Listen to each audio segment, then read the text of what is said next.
The zip ties bit into Evelyn Carter's wrist before the rotor wash stopped. She'd survived 72 hours in enemy territory, brought back intelligence worth 3 careers, and lost half her team doing it. The welcome committee wasn't supposed to include restraints. "Captain Carter," the voice behind her was flat, rehearsed. "You're being detained pending investigation." Investigation. The word landed like a breaching charge. They walked her across the tarmac, not toward the terminal, toward the unmarked Suburbans with tinted windows. Someone had already written the story, already decided she was the variable that didn't add up. Behind her, a staff sergeant muttered to his partner, just loud enough, "Only traitors come home alone like that." The engines were still cooling when Eve realized she'd been reclassified from survivor to suspect.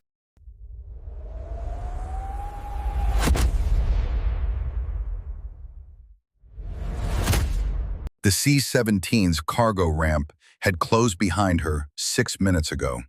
Eve counted time in her head because they'd taken her watch at Ramstein, along with her sidearm, her phone, and the blood-crusted field jacket that still smelled like cordite and someone else's fear.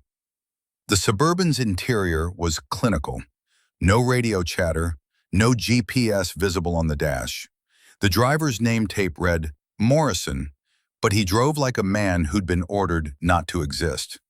His partner in the passenger seat kept one hand near his holster and his eyes on the rearview mirror, watching Eve like she might detonate. She'd been trained to notice things. It was her job, ISR specialist, intelligence, surveillance, reconnaissance. She noticed that Morrison took the exit for Andrews AFB, but didn't follow the signs toward base housing. She noticed the partner's hand was on a Sig Sauer, not the standard issue Beretta. She noticed they weren't taking her home. "Where are we going?"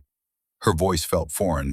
72 hours in the mountains had stripped it down to gravel and smoke. Morrison's eyes flicked to the mirror. "You'll be briefed on arrival, ma'am." Ma'am, not captain. That was new. The Suburban turned onto a rural highway, trees pressing in from both sides. October had painted the leaves rust and gold, the kind of beauty that felt obscene after 3 days of watching people die in grayscale thermal optics. Eve's team had gone into the Hindu Kush to confirm a high-value target. They'd confirmed him, all right. Then the mountainside had come alive with muzzle flashes, and the exfil route had collapsed like a house of cards. She'd made calls in that valley, the kind you don't get to take back.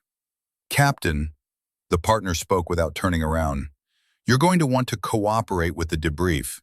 Make it easier on everyone." Debrief. Another word that didn't fit.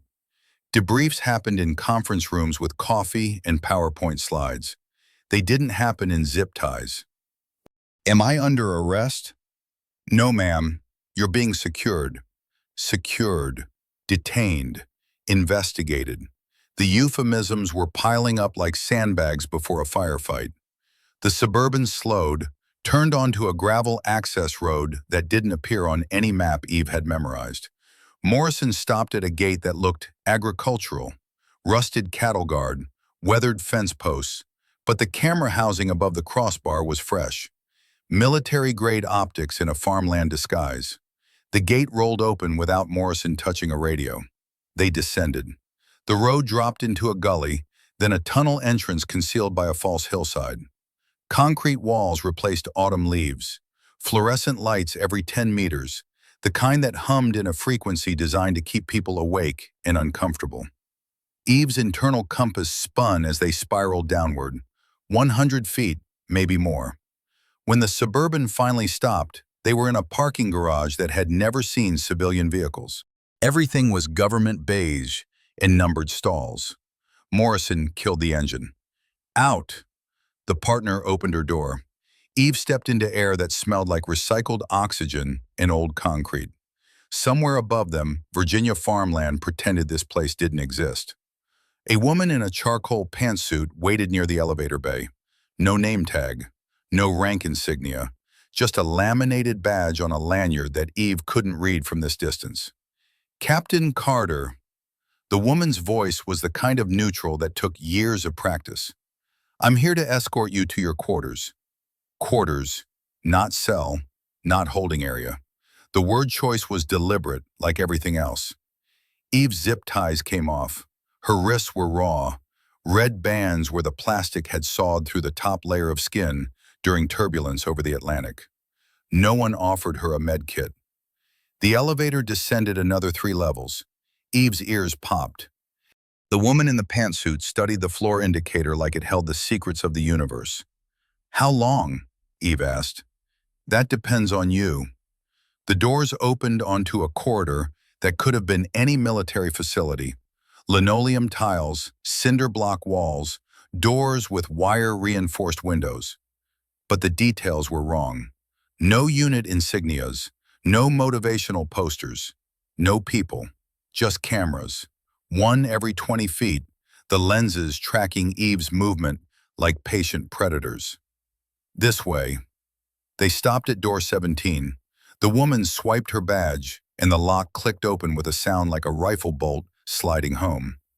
Inside, the room was 8 by 10, a cot bolted to the floor, a stainless steel toilet and sink combination, a metal desk with no drawers, a single overhead light behind polycarbonate housing. It looked exactly like what it was, a place designed to make someone feel small and powerless and alone.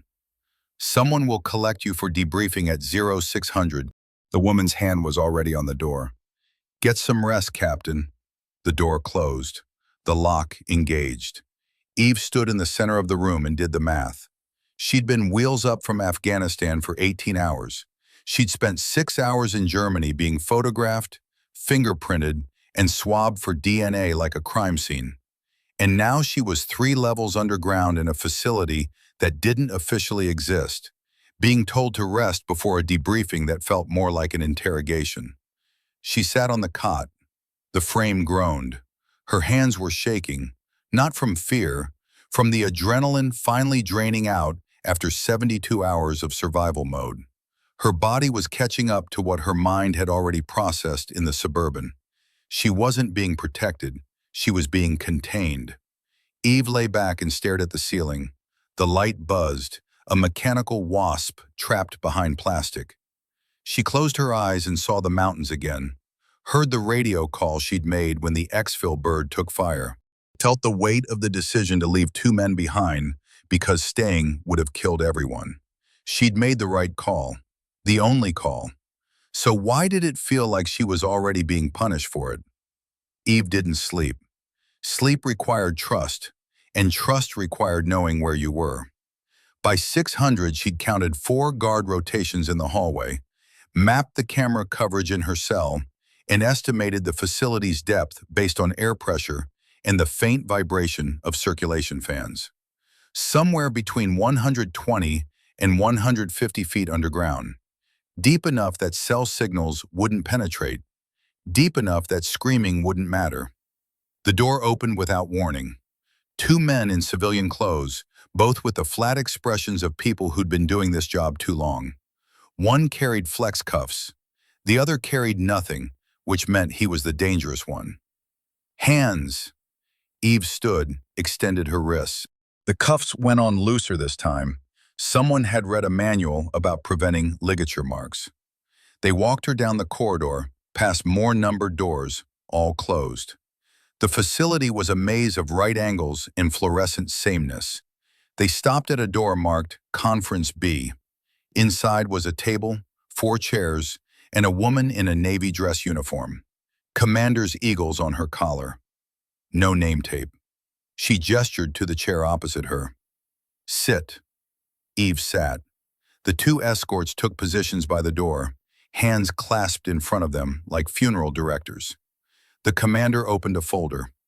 "Captain Evelyn Marie Carter, ISR Specialist, 3rd Battalion, 75th Ranger Regiment, deployed to FOB Sharana, Afghanistan, 6 months ago. 3 weeks ago, you volunteered for a reconnaissance mission into the Paktia province." "I didn't volunteer, I was assigned." The commander's eyes lifted from the folder. "That's not what your personnel file says." Eve felt the ground shift beneath her. Then someone changed my file. Let's talk about the mission. The commander produced a photograph, satellite imagery, false color thermal. October 14th, 2026. You and a 6-person team inserted via MH60 into grid coordinates 33.7 degrees north, 69.4 degrees east. Your objective was to confirm the presence of a high-value target designated Jackpot 6. Correct. You confirmed Jackpot 6 at 0430 local time. Correct. At 0447, your team took contact from an estimated 30 to 40 insurgents. During the engagement, your communications were interrupted. You went dark for 72 hours. Eve's jaw tightened. We were ambushed. The HVT was bait. They knew we were coming. How would they know that, Captain? The question hung in the air like smoke. Eve met the commander's eyes and saw the trap being set, brick by brick. I don't know. You don't know. The commander pulled out another document, a SIGINT intercept, classified markings redacted but still visible as black bars. During your 72 hours off-grid, a burst transmission was intercepted by NSA collection assets, encrypted, sent from within 5 kilometers of your last known position. Eve's pulse kicked up. What was in the transmission? Coordinates, exfil routes, asset identification codes. The commander leaned forward. Your codes, Captain. The room tilted. Eve forced her breathing to stay even. That's impossible. I never transmitted those codes. Then how did they end up in enemy hands? I don't know. You keep saying that. The commander closed the folder. Let me tell you what I know. I know that 6 people went into those mountains, and only you came out. I know that the exfil helicopter was hit by an RPG that was positioned exactly where it needed to be for maximum effect. I know that the enemy knew our contingency routes, our comm windows, and our reaction force timelines. Are you accusing me of something? I'm asking you to explain how you survived when everyone else didn't. Eve's hands curled into fists under the table. I survived because I made hard calls. I survived because I'm good at my job. Or you survived because someone wanted you to. The accusation hit like a gut punch. Eve stood, chair scraping backward. The 2 escorts stepped forward, hands dropping to their belts. Sit down, Captain. I want a lawyer. You're not under arrest. You're being debriefed. With flex cuffs in an interrogation cell? This isn't a debrief. This is a witch hunt. The commander's expression didn't change. Sit down. Eve sat. The escorts relaxed fractionally. Let me be very clear, Captain Carter. The commander's voice dropped to a register that made the fluorescent lights seem colder. You are not a hero. You are not a survivor. You are a question mark. And until we answer that question, you don't leave this facility. You don't make phone calls. You don't see a lawyer. You exist in the space between detained and charged until we decide which side of that line you fall on. Eve's throat was dry. How long? As long as it takes. The commander stood. We'll talk again tomorrow. Think carefully about what you're going to tell me. The door opened. The escorts pulled Eve to her feet and marched her back to her cell. The corridor felt longer this time, the cameras more numerous, the walls closer. Back in her room, the flex cuffs came off. The door locked. Eve sat on the cot and stared at her hands. They were steady now. The shaking had stopped. She was beginning to understand. This wasn't about finding the truth. This was about finding someone to blame. And she was the only one left alive to carry it. They came for her at irregular intervals. No pattern to break, no rhythm to anticipate. Sometimes 12 hours between sessions, sometimes 3. Sleep deprivation by inconsistency, a tactic Eve recognized from her own training. This time it was 0200 hours. She'd been lying on the cot with her eyes closed, not sleeping, but cataloging sounds. Footsteps in the hallway, the hydraulic sigh of doors opening 3 rooms down, the ventilation system cycling every 19 minutes. The lock clicked. Different escorts this time, a man and a woman, both Air Force security forces based on their bearing. They didn't speak, just gestured for her to follow. The interrogation room was different, smaller, no windows in the door, a table bolted to the floor with a metal loop welded to its center, the kind used for securing detainees. They didn't cuff her to it, but the message was clear. A man entered 5 minutes later, late 40s, charcoal suit, silver hair cut with military precision. He carried a leather portfolio and moved with the kind of confidence that came from years of being right. Captain Carter, he sat across from her, set the portfolio on the table, but didn't open it. My name is Deputy Director Marcus Hale, NSA Liaison to the Joint Special Operations Command. I'm here to help you. Eve said nothing. Help was a word that had lost all meaning. I've reviewed your file, Hale continued. Impressive record. Top 10% of your IBO-LC class. Airborne and air assault qualified. Expert marksman. Your efficiency reports are spotless. Then you know I'm not a traitor. I know that good soldiers can make bad decisions under pressure. Hale opened the portfolio, retrieved a document. Let's talk about October 14th, 04:47 local time. Your team is taking fire. Communications are compromised. What was your first action? I attempted to re-establish contact with TOC. Using what equipment? My AN/PRC 152 radio, which was damaged in the initial contact, correct? Eve hesitated. The antenna was hit. The unit was functional, but degraded. Hale made a note. So you were operating with compromised communications. What was your second action? I assessed casualties and established a defensive perimeter. Who was wounded in the initial contact? Sergeant Ramirez took shrapnel to the left leg. Corporal Hayes had a through-and-through on his right shoulder. And Staff Sergeant Mitchell? Eve's chest tightened. Mitchell, the team sergeant, 15 years in regiment, 2 daughters in high school. Mitchell took a round to the chest. Trauma plate caught it, but he had fractured ribs. So 3 of your 6-person team were casualties within the first 5 minutes. Yes. Hale leaned back. That's a 33% degradation of combat effectiveness. Standard doctrine would call for immediate exfil. Exfil wasn't possible. The LZ was compromised. How did you know that? Because the enemy was waiting in the exact position to ambush our exfil bird, which arrived at 0512, correct? Correct. And was hit by an RPG at 0514. Yes. Hale pulled out another document, a photograph this time.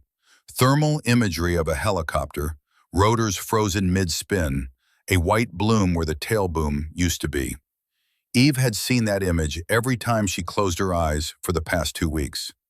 The MH-60 went down at grid 33.68 degrees north, 69.42 degrees east, approximately 2 kilometers from your position. All 4 crew members were killed on impact.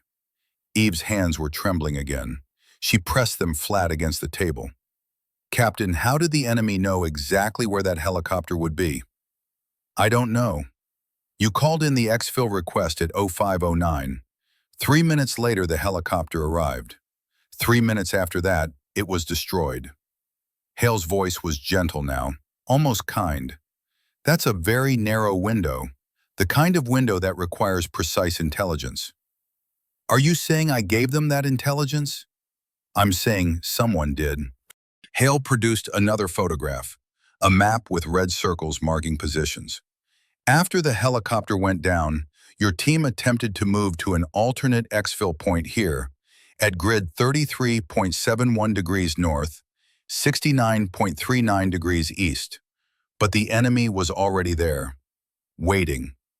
Eve stared at the map. The alternate LZ had been classified. Only 5 people in the chain of command had known about it. How many times did the enemy anticipate your movements that day, Captain? 4 times. 4 times. They knew your primary LZ. They knew your alternate LZ. They knew your rally points. They knew your exfil timing. Hale closed the portfolio. Either you have the worst operational security in the history of JSOC, or someone was feeding them information in real time. It wasn't me. Then explain how you survived. Eve's voice came out hoarse. I moved at night. I used terrain to mask my thermal signature. I avoided contact. For 72 hours? In hostile territory? Without resupply? Yes. Did you make contact with any local nationals? No. Did you accept food or water from anyone? I had my Camelback and emergency rations. Did you transmit any signals? No. My radio was destroyed in the secondary ambush. Hale paused. Secondary ambush? Tell me about that. Eve closed her eyes. She didn't want to go back there. Didn't want to see Ramirez's face when the bullet hit. Didn't want to hear Hayes screaming for a medic that would never come. We were moving to the alternate LZ. The enemy hit us from 3 sides. I gave the order to break contact and disperse. You ordered your team to scatter? It was the only way anyone would survive. And did they survive? Eve's voice cracked. No. Why not? Because they stayed together. They tried to fight their way out as a unit. But you didn't. I followed my own order. So while your team was being killed, you ran. The accusation was a knife between the ribs. Eve opened her eyes and stared at Hale. I gave them a chance. They didn't take it. Or you left them to die while you extracted yourself. That's not what happened. Then what did happen, Captain?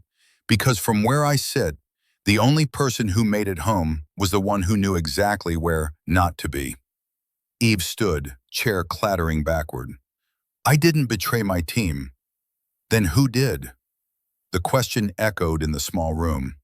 Hale sat perfectly still, watching her with the patience of a man who'd asked this question 1,000 times before. Eve forced herself to breathe, to think. The enemy had known too much. The timing had been too precise. But she hadn't transmitted anything, hadn't spoken to anyone, hadn't... Wait. The mission brief, she said slowly. Who had access to the mission brief? That's classified. Then classify me into it, because someone knew our routes before we even left the wire. Hale's expression didn't change, but something shifted in his eyes. Recognition, or calculation. We'll continue this tomorrow, Captain. I want to see the mission brief. I want to see the access logs. You're in no position to make demands. Then I'm in no position to answer questions. Hale stood, collected his portfolio. You can demand all you want. It won't change the math. 6 people went into those mountains. 1 came back. And until you explain why that one was you, you're going to stay in this facility and answer the same questions over and over until the truth comes out. He walked to the door, paused with his hand on the handle. Here's what I think, Captain. I think you're a good soldier who got put in an impossible situation. I think you made decisions that haunt you, and I think you're protecting someone. I'm not protecting anyone. Then you're protecting yourself. Hale opened the door. Either way, we'll find out. The escorts returned her to her cell. The lock engaged. Eve sat on the cot and replayed the interrogation in her head. Hale had been testing her, looking for inconsistencies. But he'd also revealed something. They didn't just suspect her of being compromised. They suspected her of being the leak. And if they believed that, then everything she said would be filtered through that lens. Every answer would be twisted into evidence. Every silence would be guilt. She had to find another way. She had to find someone who would listen. The 4th session was different. They brought her to a room with a projector and 3 analysts in rumpled civilian clothes. No introductions, just a laptop, a screen, and 6 hours of forensic timeline reconstruction. Grid 33.7 degrees north, 69.4 degrees east. October 14th, 0430 hours. The first analyst clicked through satellite imagery. Your team confirms visual on Jackpot 6. You transmit confirmation via encrypted SATCOM burst. Eve watched her mission play out in overhead thermal imagery. 6 white dots, her team, moving through a compound. A 7th dot, Jackpot 6, stationary in a second-floor room. 04:47 hours, first contact. The analyst clicked forward. The screen erupted in white flashes, muzzle signatures. Enemy forces estimated at 30 to 40 personnel positioned in a horseshoe ambush. Eve's stomach turned. She'd lived this once. Watching it from above felt like being a ghost at her own autopsy. 05:12 hours, MH-60 exfil bird inbound. A new white signature appeared at the edge of the frame, the helicopter. 05:14 hours, impact. The screen whited out as the RPG hit. When the thermal bloom faded, the helicopter was a scattered pattern of heat signatures, wreckage and bodies cooling in the mountain air. That was fast, Eve said. Too fast. The second analyst spoke without looking away from the screen. Fast? The RPG team, they had to know the bird was coming. They had to be in position, locked on, ready to fire. That's not reactive, that's planned. Explain. Eve stood, moved closer to the screen. A helicopter flying nap of the earth in mountainous terrain. You get maybe 30 seconds of visual warning before it's on top of you.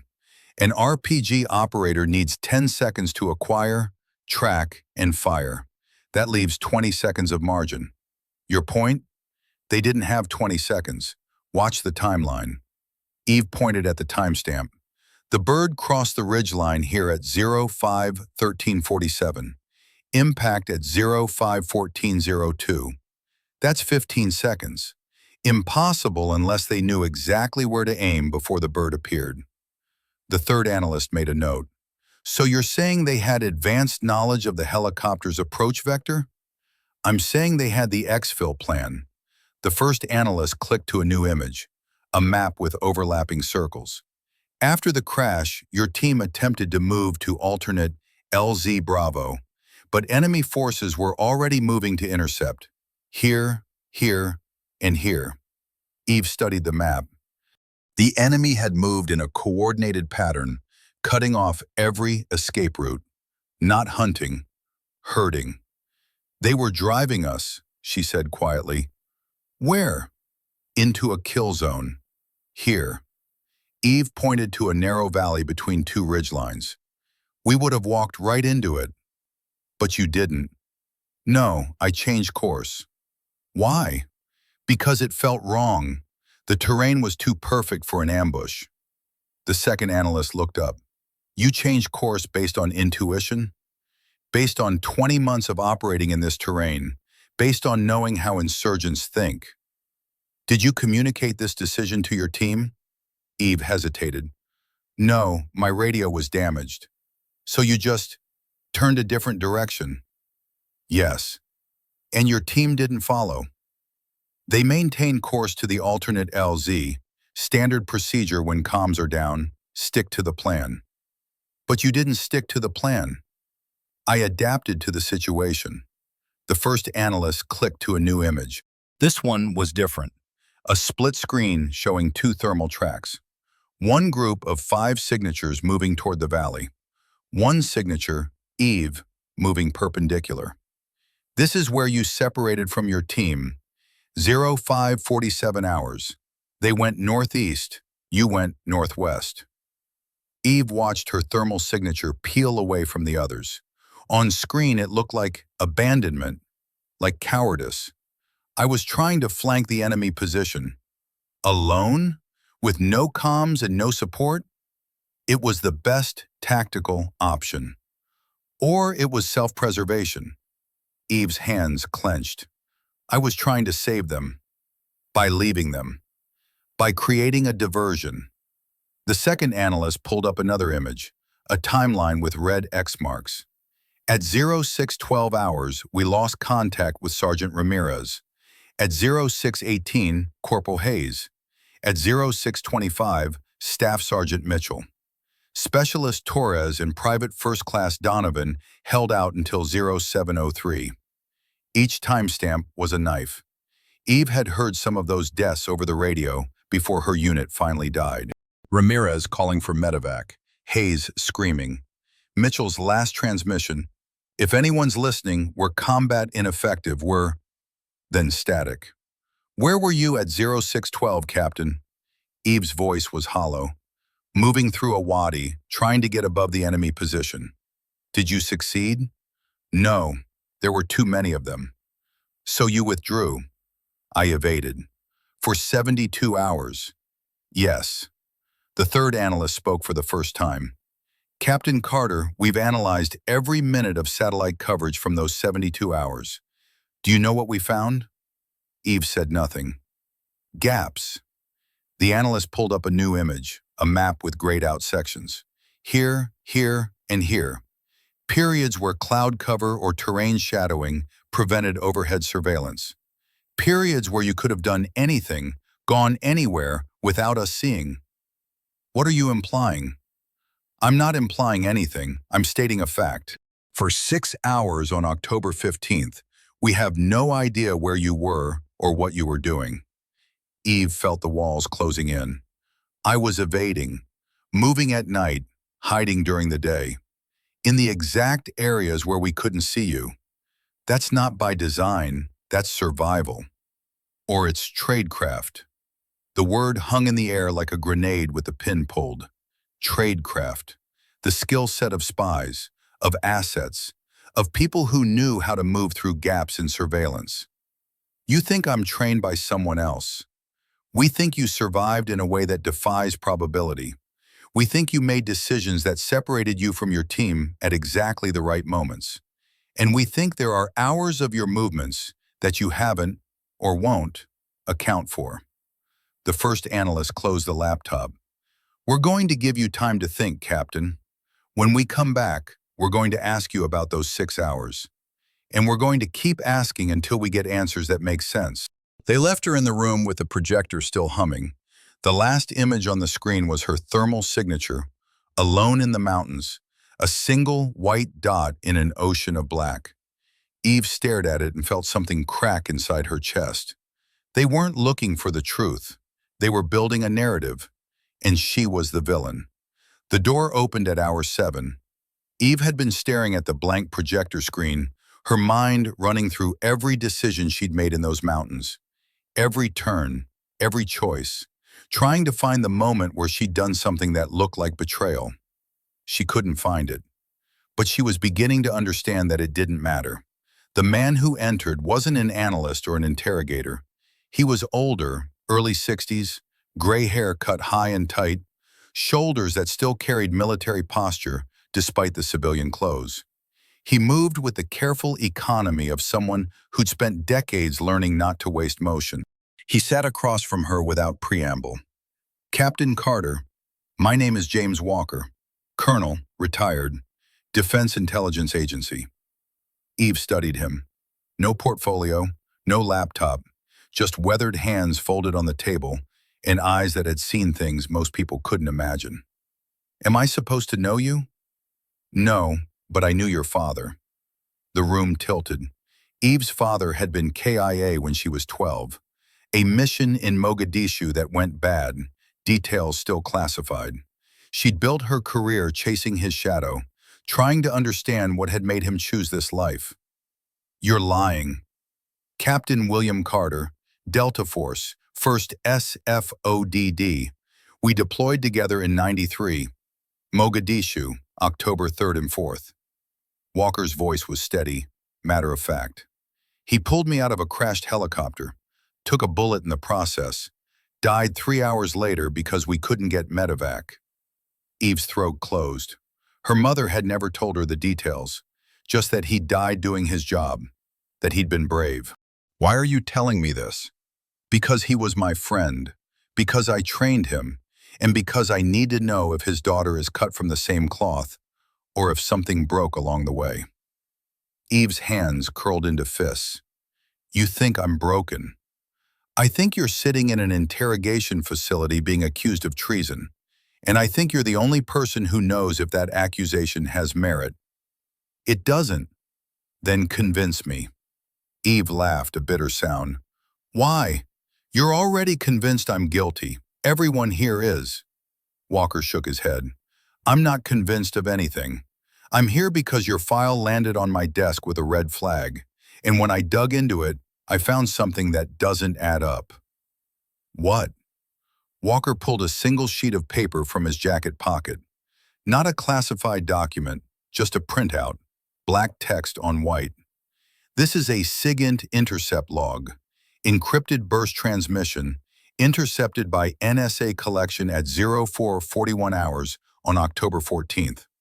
Eve leaned forward. That's 6 minutes before first contact. Correct. What was in the transmission? Grid coordinates for your team's position, exfil routes, rally points, your personal authentication code. Eve's stomach dropped. That's impossible. Why? Because I was on final approach to the target building at 0441. I wasn't transmitting anything. Then who was? I don't know. Walker folded the paper, slid it across the table. Read it. Eve picked it up with trembling hands. The text was dense, technical details, encryption protocols, signal triangulation. But buried in the middle was a timestamp and a source location. Source coordinates, 33.701 degrees north, 69.398 degrees east. Eve's blood went cold. Those were the coordinates of the target compound, the building where Jackpot 6 had been confirmed. This was transmitted from inside the compound. Yes, but we were the only ones in there. Were you? Eve's mind raced. 6-person team. She cleared the ground floor with Ramirez and Torres. Mitchell and Hayes had taken the stairs. Donovan had been on perimeter security. Everyone accounted for. Except Jackpot 6, she whispered. Walker nodded. The high-value target, the man you were sent to confirm. What did you see when you found him? Eve closed her eyes, forcing herself back into that room. Second floor, southwest corner. Door ajar, low light, and inside. He was sitting at a desk, laptop open. He didn't even look up when we entered. Did he resist? No, he just closed the laptop and put his hands up. What happened to the laptop? Mitchell secured it, packed it in his ruck for intelligence exploitation. And Mitchell died at 0625. Eve opened her eyes. You think Jackpot 6 transmitted the signal? I think someone did, and the only laptop in that compound was his. But we searched him. He didn't have a phone or a radio. He didn't need one. The laptop did it for him. Walker leaned forward. Captain, what if you weren't sent to capture Jackpot 6? What if you were sent to die with him? The words hit like a physical blow. Eve pushed back from the table, stood, paced to the corner of the room. Her mind was spinning, trying to fit the pieces together. Why? Why would someone want us dead? That's what I'm trying to find out, but I can't do it alone. Walker stood, moved to face her. Your father never broke under pressure, never compromised, never sold out his people. He died keeping a promise. What promise? That he'd never leave a man behind, even when it cost him everything. Walker's eyes were hard. I need to know if you're capable of the same thing, because if you are, I can help you. But if you're lying, if there's even a chance you're the leak, I'll bury you myself. Eve met his gaze. I didn't betray my team. Then prove it. Tell me everything, every decision, every moment, and we'll find out who did. Eve took a breath. For the first time since stepping off that C-17, she felt something other than isolation. She felt hope. Okay, she said, let's start from the beginning. Walker pulled out a chair. I'm listening. Walker had been listening for 3 hours. Eve had walked him through every minute of the mission. The infill, the compound breach, the ambush, the 72 hours of evasion. He took notes on a yellow legal pad, the old-fashioned kind that couldn't be hacked or traced. Now he sat back, pen tapping against the pad. "The laptop," he said finally. "Mitchell had it when he died?" "Yes, in his ruck." "And the enemy recovered his body?" Eve's chest tightened. "Yes, they left him in the open, as bait. I could see him through my optic when I was moving through the high ground." "You didn't try to recover him?" "It was a trap. They wanted me to try." Walker nodded, made a note. "Smart. Painful, but smart. Does that make me a coward?" "It makes you a survivor." Walker looked up. "Your father made the same call once. Left a man behind because going back would have killed the entire element. He carried that weight for years, but he never second-guessed it." "How do you know?" "Because I was the man he left behind." Walker's voice was quiet. "I got out on my own 3 days later, and when I did, the first thing he said was, 'I'm sorry.' I told him he made the right call. He never believed me." Eve felt something loosen in her chest. Permission, maybe, or absolution. "The laptop," Walker continued. "If Jackpot 6 used it to transmit the signal, there should be forensic evidence. File access logs, network traffic, something. Mitchell was bringing it back for exploitation, but if the enemy recovered it, they would have destroyed it or stripped it for intel." Walker frowned. "Unless." "Unless what?" "Unless someone in our chain of command wanted that laptop to disappear." Walker stood, paced to the wall. "Think about it. Jackpot 6 is a known target. We've been tracking him for months. Suddenly, intelligence suggests he's vulnerable, isolated, minimal security. It's the perfect hit. So we take the bait. You take the bait. 6 people, 1 mission, clean and surgical." "But it wasn't clean." "No, because the entire thing was designed to fail." Walker turned to face her. "What if Jackpot 6 wasn't the target? What if you were?" Eve shook her head. "That doesn't make sense. Why waste 6 operators just to kill me?" "Not to kill you, to compromise you." The words landed like a mortar round. Eve sat down hard. "Explain." "Your ISR. You have access to collection platforms, intelligence products, operational planning.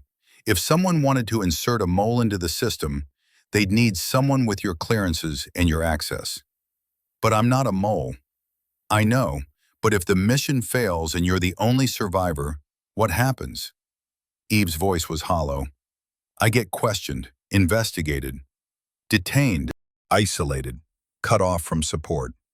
Walker moved back to the table. "And while you're locked in this facility, someone else is using your credentials to access classified systems." "That's insane." "Is it?" Walker pulled out another document. This one looked official, with classification markings and routing codes. "This is a SCIF access log from your home station.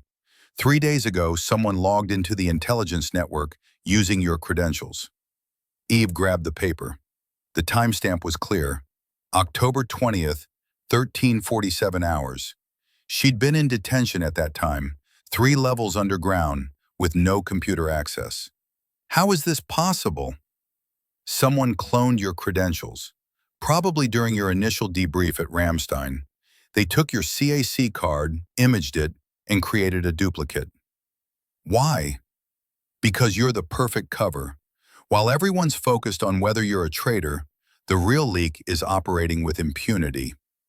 Eve's hands were shaking again. "We have to tell someone." "Who?" "The people running this investigation are the same people who approved that target package. If I'm right, if this goes high enough, then exposing it means burning the entire chain of command." "So what do we do?"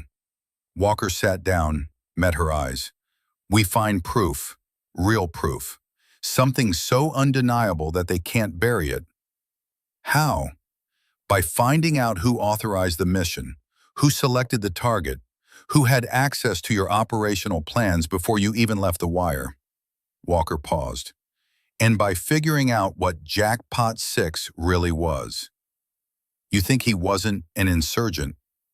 I think he was exactly where someone wanted him to be, doing exactly what someone wanted him to do. Walker tapped the SIGINT intercept log. This signal was sent at 0441, 6 minutes before your team took contact. That's not reactive, that's a timer. A dead man's switch. Or an automated upload. The laptop transmits, the enemy attacks, and everyone dies except the one person who was supposed to survive. Eve's mind was racing. But I changed course. I didn't stick to the plan. Which is why you're alive and they're scrambling. Walker smiled grimly. You were supposed to die in that valley with your team. When you didn't, you became a problem. So they pivoted. If they can't kill you, they'll destroy you. Make you the scapegoat for their operation. Who's they? That's what we need to find out. Walker stood. I'm going to dig into the mission approval chain. You're going to think about everyone who had access to your planning. Officers, support staff, anyone who could have known your routes. They're not going to let me out of this room. I know, but they will let me back in. Walker moved to the door, knocked twice. I told them I'm conducting a background investigation. It'll buy us a few days. The door opened. 2 guards stood in the hallway. Walker paused at the threshold. Your father used to say something before every mission. Do the right thing, even when it costs everything.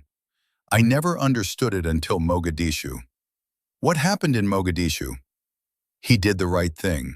Walker's voice was soft, and it cost him everything. The door closed. Eve was alone again, but this time she wasn't powerless. She had an ally, and she had a thread to pull. They left her alone for 18 hours, long enough to sleep, badly, and wake with the certainty that Walker had been disappeared, reassigned, or warned off. Long enough to start doubting whether he'd been real at all. Then the door opened, and Deputy Director Marcus Hale walked in. No guards this time, no portfolio, just Hale and a tablet computer, the screen dark. Captain Carter. He sat across from her, set the tablet on the table. We need to talk about Colonel Walker. Eve kept her expression neutral. What about him?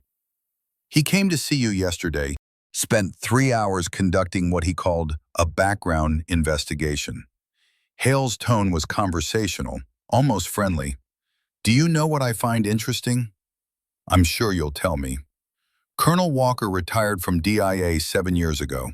He has no active clearance, no ongoing casework, no authorization to be within 100 miles of this facility. Hale smiled.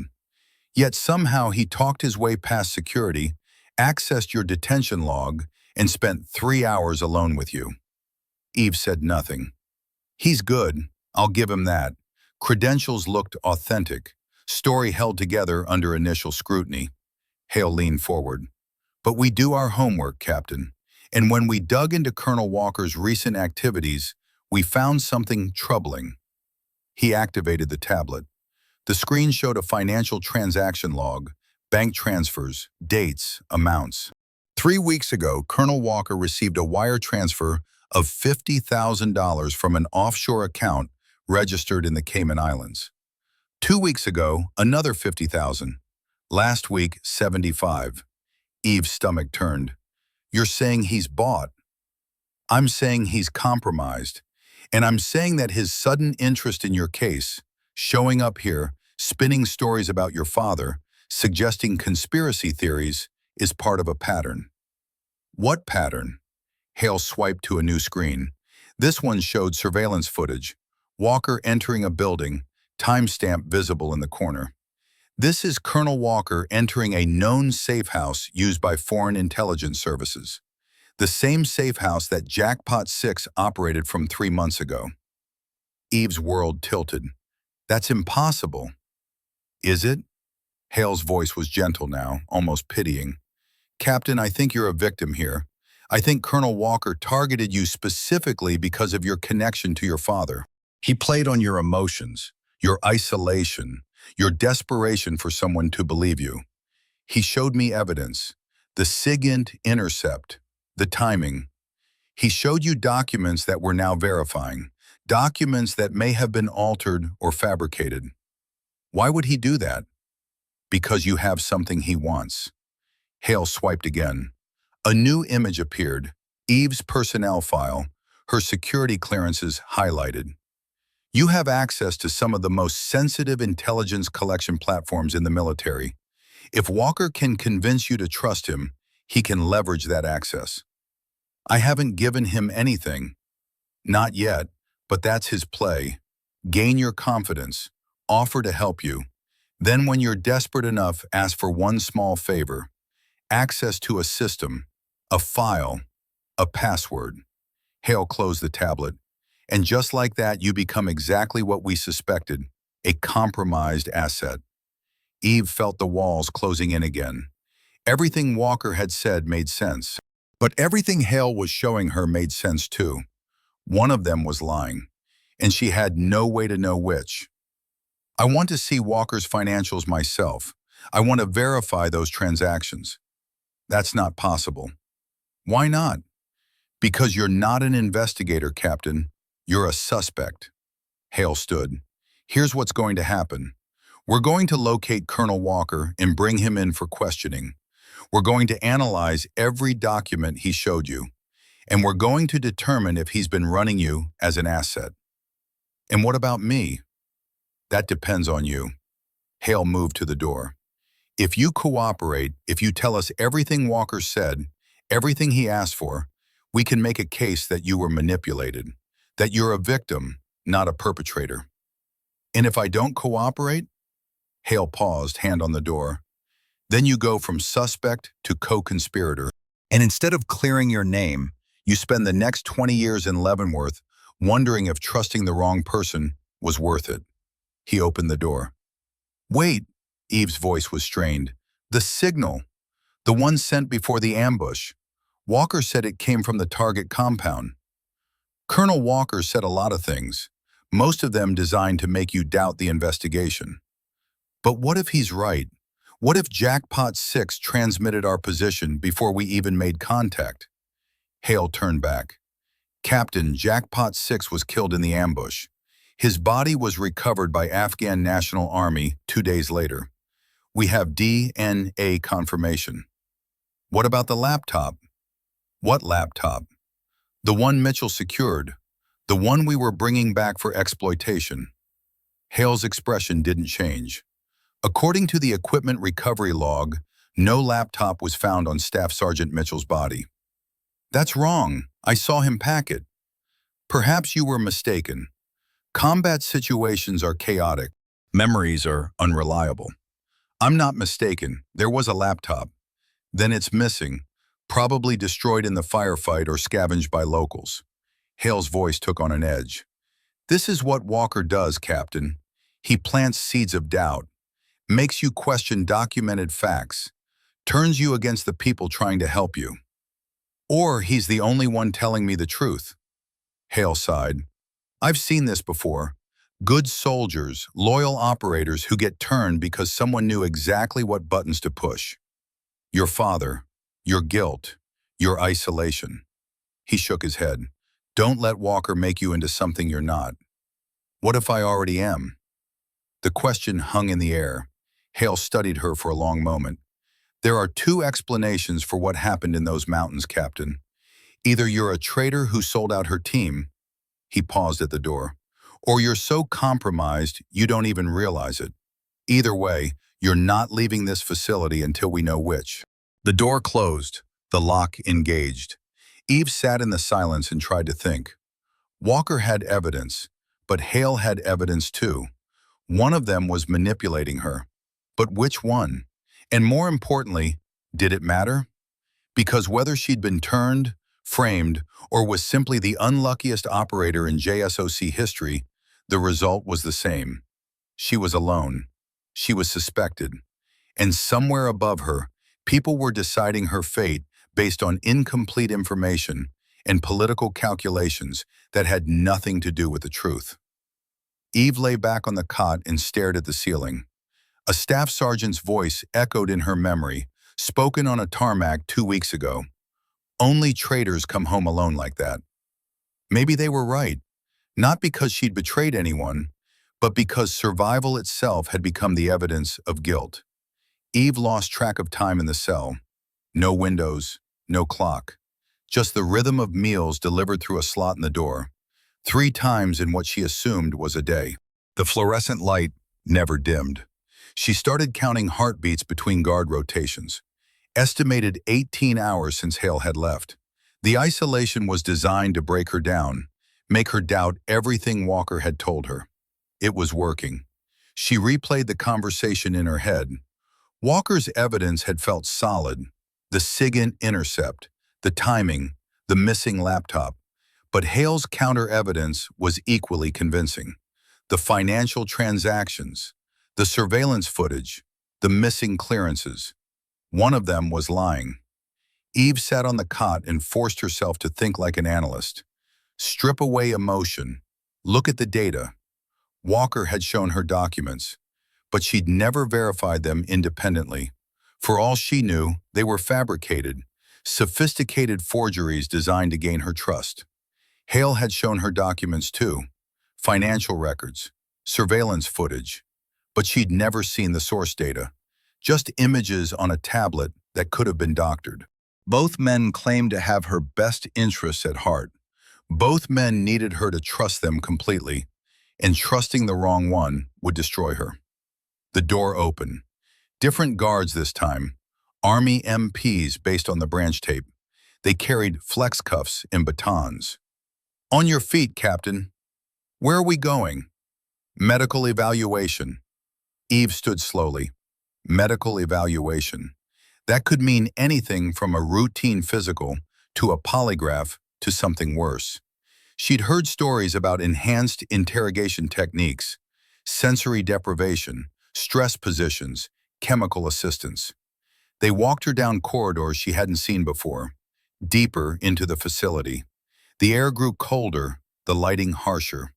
They stopped at a door marked Medical, Authorized Personnel Only. Inside was an examination room, sterile white walls, medical equipment. A doctor in a white coat, no name tag visible. Sit. Eve sat on the examination table. The doctor approached with a blood pressure cuff. This is routine, he said. His voice was flat, clinical. We need baseline vitals, blood work, neurological assessment. Neurological? Standard procedure for personnel returning from hostile environments. We're checking for traumatic brain injury, exposure to chemical agents, psychological trauma. The doctor wrapped the cuff around her arm, pumped it tight. Eve watched the gauge climb. 140 over 95. Elevated, but not dangerous. Have you experienced headaches, memory loss, difficulty concentrating? No. Nightmares? Yes. Describe them. Eve hesitated. I see my team, the ambush. I hear them calling for help. Do you feel responsible for their deaths?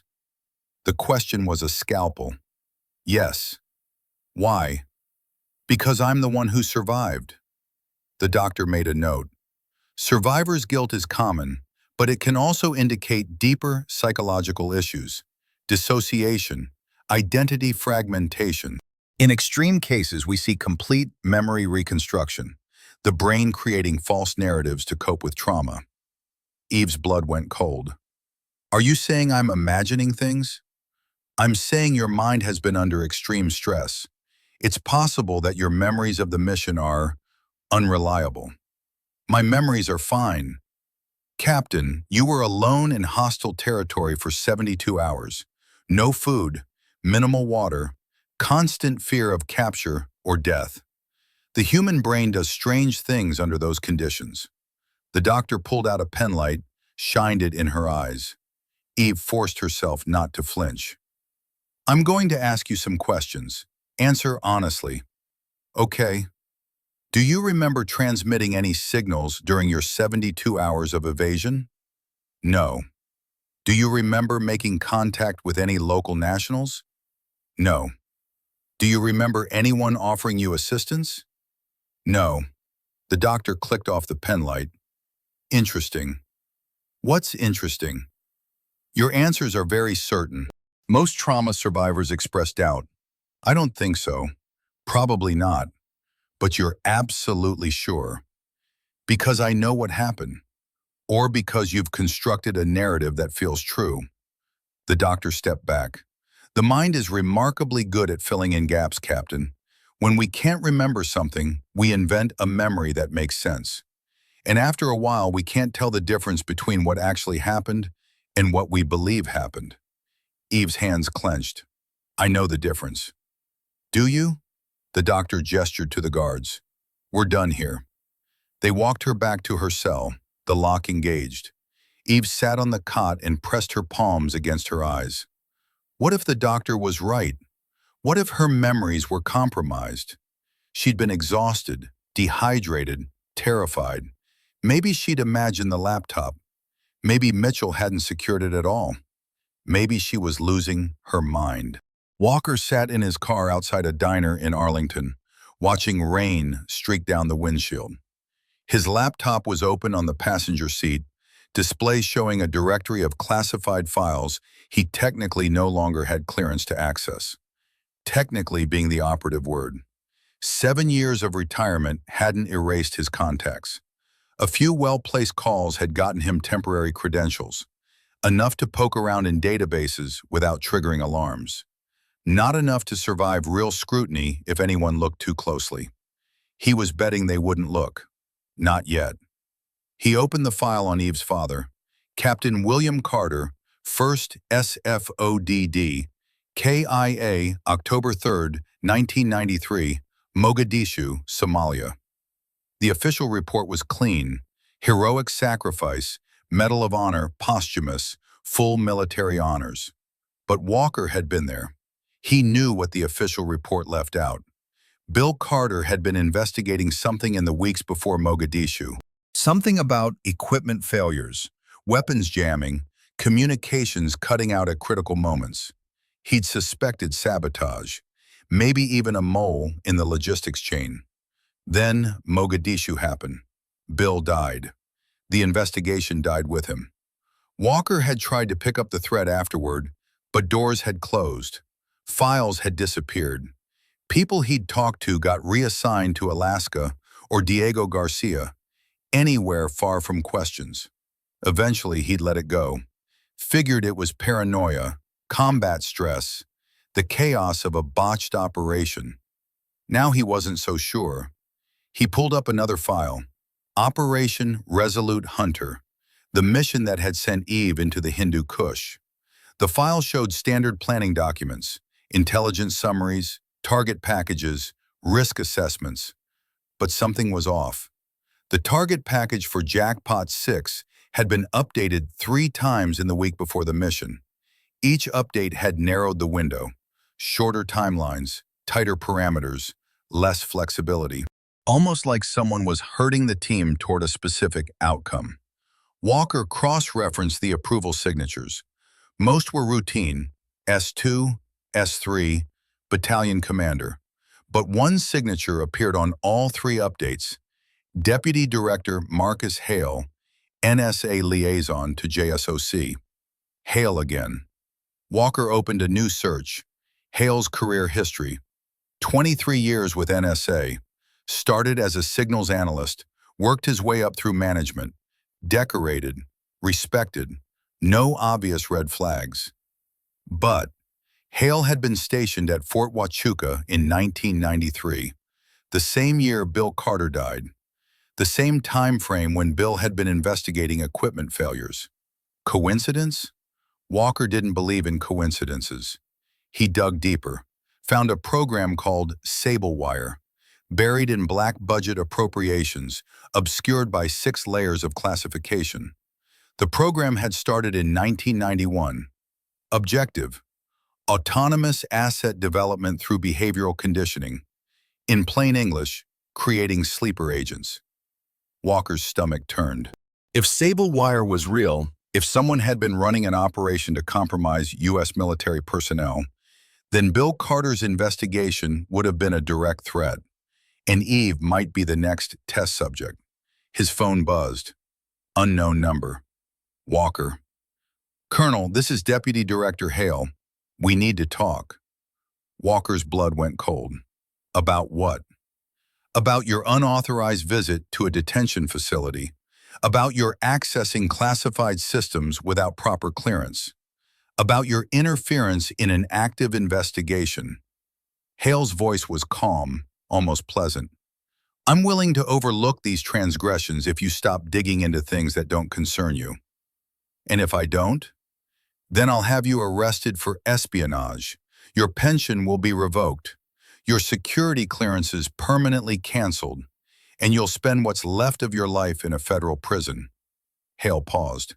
Or you can walk away, enjoy your retirement, forget about Captain Carter. Walker closed his laptop. Why do you want her so badly? I don't want her. I want the truth. Bullshit. You want a scapegoat. Careful, Colonel. You're very close to a line you don't want to cross. Walker hung up. His hands were shaking, not from fear, from rage. Hale had just confirmed everything. The threat was too specific, the offer too convenient. They were protecting something, and Eve was the loose end. Walker started the car and pulled onto the highway. He had maybe 24 hours before Hale made good on his threat. 24 hours to find evidence solid enough to protect them both. He needed to find that laptop. Eve woke to the sound of her cell door opening. Wrong time for a meal. Wrong rhythm for a guard rotation. She sat up, instantly alert. Two men entered. Not the usual MPs. These wore contractor uniforms, black BDUs, no unit patches. One carried a tablet. The other carried nothing, which meant he was the threat. Captain Carter, the one with the tablet, didn't look at her.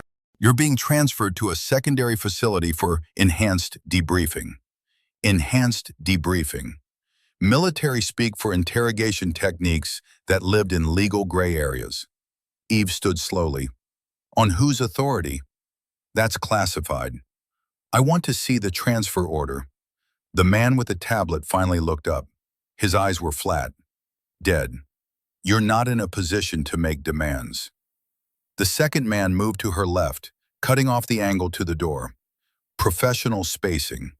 These weren't guards, they were operators. Eve's combat instincts kicked in. She assessed the room. 8 by 10 feet, cot bolted to the floor, sink and toilet in the corner. No weapons, no exits except through 2 armed men. Let's go, Captain. Eve didn't move. Who sent you? Last chance. Walk out or we carry you. The second man reached for her arm. Eve moved. She grabbed his wrist, twisted, used his momentum to slam him into the cot frame. He grunted, started to recover.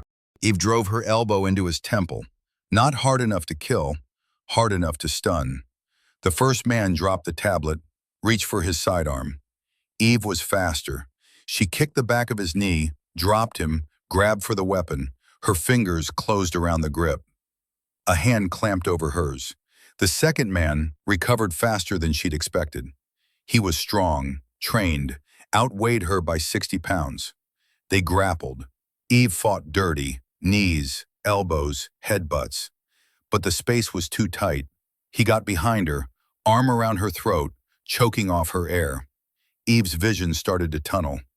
Then a voice from the doorway, "Stand down." The pressure released.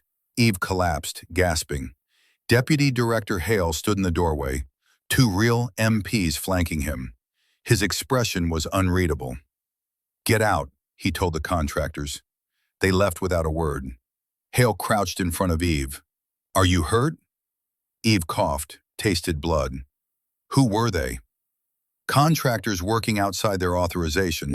They've been terminated. Bullshit. They had access codes, which they stole. Hale's voice was gentle. "Captain, someone is trying to get to you. Someone who wants you dead or disappeared before you can tell your story." Walker? Possibly, or whoever Walker is working for. Hale extended a hand. "But I stopped them, because despite what you think, I'm not your enemy." Eve stared at his hand. "Then who is?" "That's what I'm trying to find out." Hale pulled her to her feet. But I can't protect you if you don't trust me. Eve's mind raced. The attack had been real. She had the bruises to prove it. But Hale's timing was too convenient, showing up exactly when she was vulnerable, positioning himself as her savior. Classic manipulation. Or genuine protection. She couldn't tell anymore. I need proof, Eve said. Proof that Walker is compromised, or proof that he's not. I can give you proof. Hale gestured to the MPs. But not here. Come with me. They walked her through the facility, not to an interrogation room, but to an operations center. Computer terminals, secure communications, a wall of monitors showing surveillance feeds. Hale pulled up a video file. This was recorded 3 hours ago. The screen showed Colonel Walker meeting with a man in a parking garage. The man handed Walker an envelope. Walker opened it, counted what looked like cash, nodded. That's $50,000, Hale said. The man is a known intelligence broker. He sells classified information to the highest bidder. Eve's stomach sank. That doesn't prove Walker sold anything. No, but this does. Hale played another video. Same parking garage, different angle. Walker handed the man a flash drive. We don't know what's on that drive yet, but we're going to find out. Hale turned off the monitor. Captain, I know you want to believe Walker is helping you, but the evidence says otherwise. Eve stared at the blank screen. What do you want from me? The truth. Whatever Walker told you, whatever he asked you to do, tell me, and I can stop this before more people get hurt. And if I don't, then Walker disappears, the evidence disappears, and you spend the rest of your life wondering if you protected a traitor or if you were one yourself. Eve closed her eyes. Every instinct screamed not to trust Hale, but the video was damning. Either Walker was dirty or Hale had fabricated it perfectly. She was trapped between two liars, and the only way out was to pick one. Walker's apartment was small, one bedroom, minimal furniture, the kind of place you lived in when nothing mattered except the work. Right now, the work was spread across his kitchen table. Classified documents, bank records, surveillance photos. He'd been digging for 16 hours straight. Coffee had stopped working around hour 12. The financial trail was complicated, but not impossible to trace.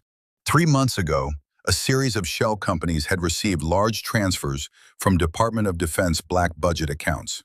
The companies were registered in Delaware, fake addresses, no real operations, but they all funneled money to the same place, a private military contractor called Sentinel Dynamics.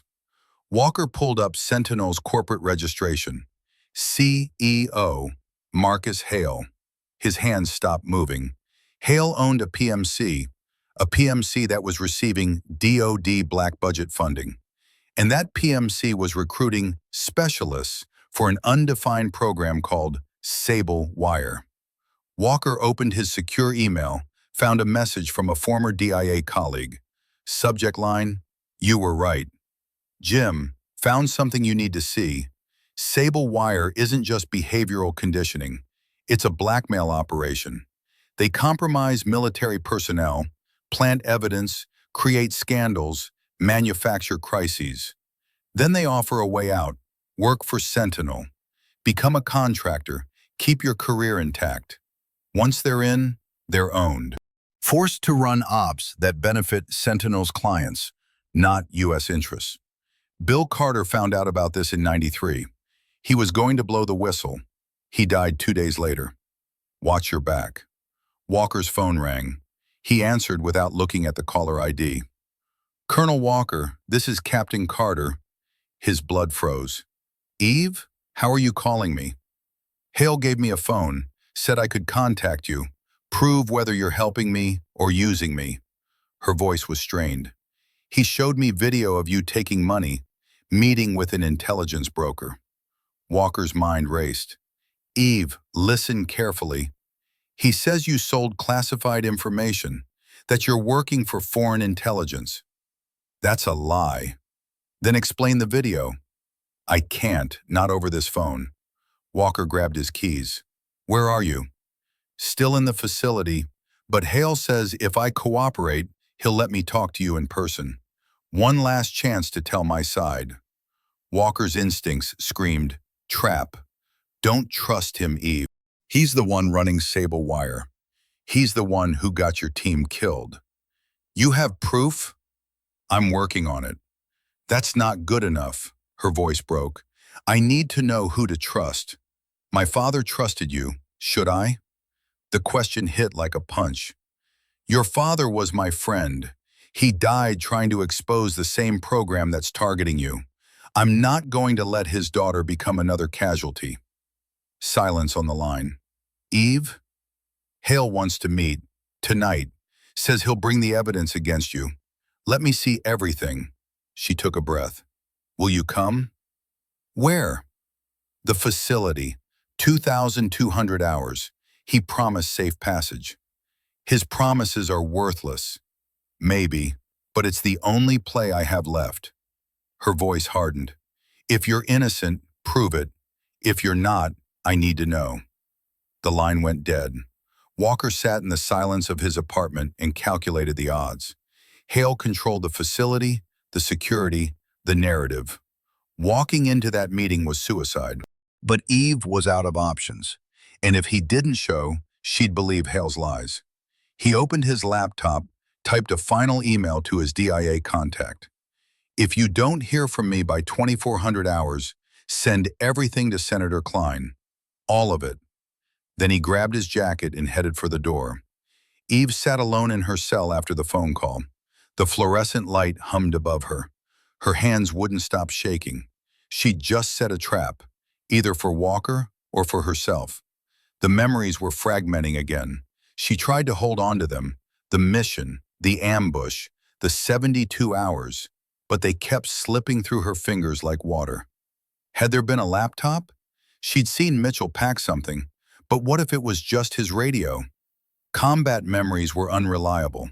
The doctor had said so. What if everything she thought she knew was wrong? The door opened. A woman in civilian clothes entered, late 30s, kind eyes, carrying a notepad.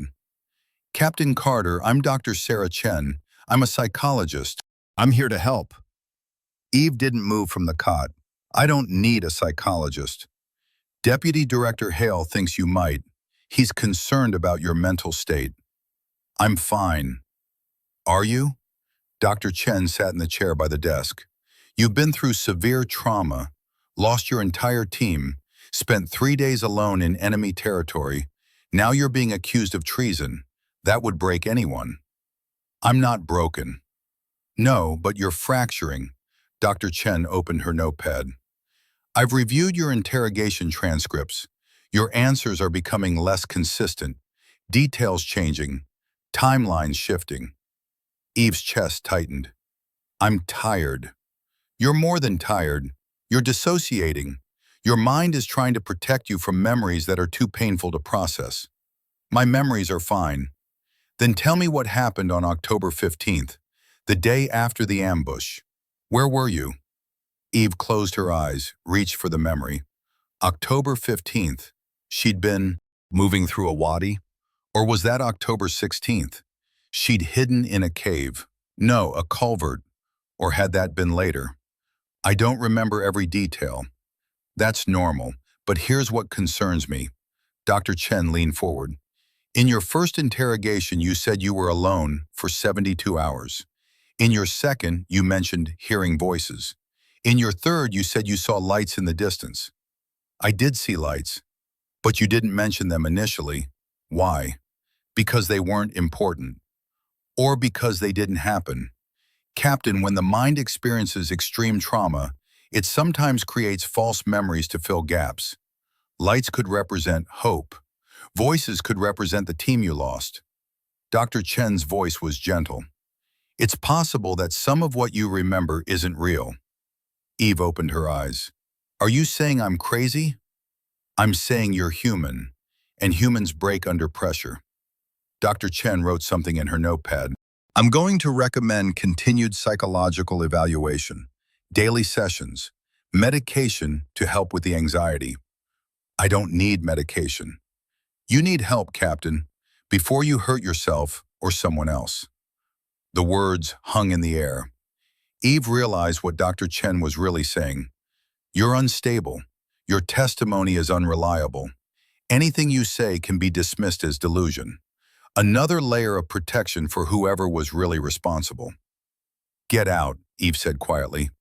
"Captain, get out." Dr. Chen stood, moved to the door. "I'm trying to help you." "No, you're not. You're trying to discredit me." Dr. Chen paused at the threshold. "I'll see you tomorrow." The door closed. Eve buried her face in her hands. Maybe they were right. Maybe she was losing her mind. The memories felt real, but so did dreams. How could she tell the difference anymore? She thought about her father. What would he do? He'd trust the evidence, trust his training, trust his instincts. But what if her instincts were compromised? What if she was the enemy and didn't know it? Eve waited until 0300 hours, the dead zone between guard rotations. She'd been counting the intervals for days. 18 minutes of overlap when the outgoing shift logged off and the incoming shift logged on. 18 minutes when no one was watching her door. She'd also noticed something else. The electronic lock had a failsafe. If the facility lost power, all doors defaulted to unlocked. Fire safety regulation. Eve stood on the cot, unscrewed the light fixture cover using the edge of her meal tray, exposed the wiring. She'd done electrical work in training, knew enough to be dangerous. She stripped 2 wires, twisted them together, shorted the circuit. The lights went out. The lock clicked open. Eve moved into the hallway. Emergency lighting kicked in. Dim red bulbs every 20 feet. Enough to see, not enough to trigger motion sensors calibrated for bright light. She'd memorized the layout from her escort trips. 3 corridors, 2 turns, elevator bay. If she could reach the elevator before the backup power stabilized the locks. Footsteps. Eve pressed against the wall, held her breath. 2 guards passed, flashlights sweeping. They were checking cells, looking for the source of the power failure. She had maybe 5 minutes. Eve moved fast, staying low, using the shadows. Made it to the first corridor, the second, almost to the elevator. A door opened ahead. More guards, responding to the alert. Eve diverted, took a side passage. Found herself in a section she hadn't seen before. Server room. Banks of computer equipment humming behind glass walls. She stopped. Through the glass she could see a terminal. Active. Someone had left themselves logged in. Eve tried the door. Locked. But the electronic mechanism was dead from the power failure. She forced it with her shoulder, slipped inside. The terminal showed a file directory. Operation Resolute Hunter. Her mission. Eve clicked through, found intelligence summaries, target packages, communications logs, and a subdirectory labeled SABLE WIRE, Candidate 17. Her hands trembled as she opened it. The first document was a psychological profile. Her psychological profile. Detailed analysis of her strengths, weaknesses, trauma responses. Sections highlighted. Suitable for conditioning. Loyalty to team overrides self-preservation. Father's death creates exploitable guilt complex. They'd been studying her for months. Eve scrolled through more documents. Mission planning, risk assessments, all predicting outcomes, including her survival. One line made her blood freeze. Candidate 17 will be sole survivor. Isolation necessary for conditioning phase. They'd planned for everyone to die, except her. Eve heard footsteps behind her. She turned. Deputy Director Hale stood in the doorway, flanked by 4 security personnel. "Captain Carter," his voice was calm, "step away from the terminal." Eve's hand moved to the keyboard. "You killed them. You killed my entire team. I gave them a mission. They failed to adapt. You set them up to die. I set them up to succeed. They chose differently." Hale gestured to the guards. "Secure her." They moved in. Eve fought, but there were too many. They forced her to the ground, zip-tied her wrists behind her back. Hale crouched next to her. "You were supposed to break, supposed to need rescuing, supposed to be grateful when we offered you a way out," he sighed. "But you're just like your father, too stubborn to know when you've lost." "What did you do to him?" "The same thing I'm doing to you. Gave him a choice. Work for us or be destroyed." Hale stood. "He chose destruction. I'm hoping you're smarter." They dragged Eve back to her cell, threw her inside. The lock engaged with a finality that sounded like a coffin closing. Eve lay on the concrete floor, wrists still bound, and understood. She wasn't a suspect. She was a target, and escape wasn't possible. Walker arrived at the facility at 21:45 hours. The gate guard checked his credentials, fake but good enough, and waved him through. He parked in visitor section, walked to the entrance. 2 MPs escorted him down into the bunker. Deputy Director Hale waited in a conference room, alone. "Colonel Walker, thank you for coming." Walker didn't sit. "Where's Eve?" "Safe, for now." Hale gestured to a chair. "We need to talk first." "I'm not interested in talking." "Then you're interested in your daughter's safety? Your grandson's?" Hale pulled out a tablet, showed Walker a photograph. His daughter leaving her house.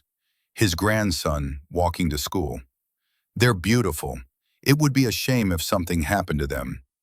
Walker's blood turned to ice. "You threaten my family, You'll what? Kill me? Here?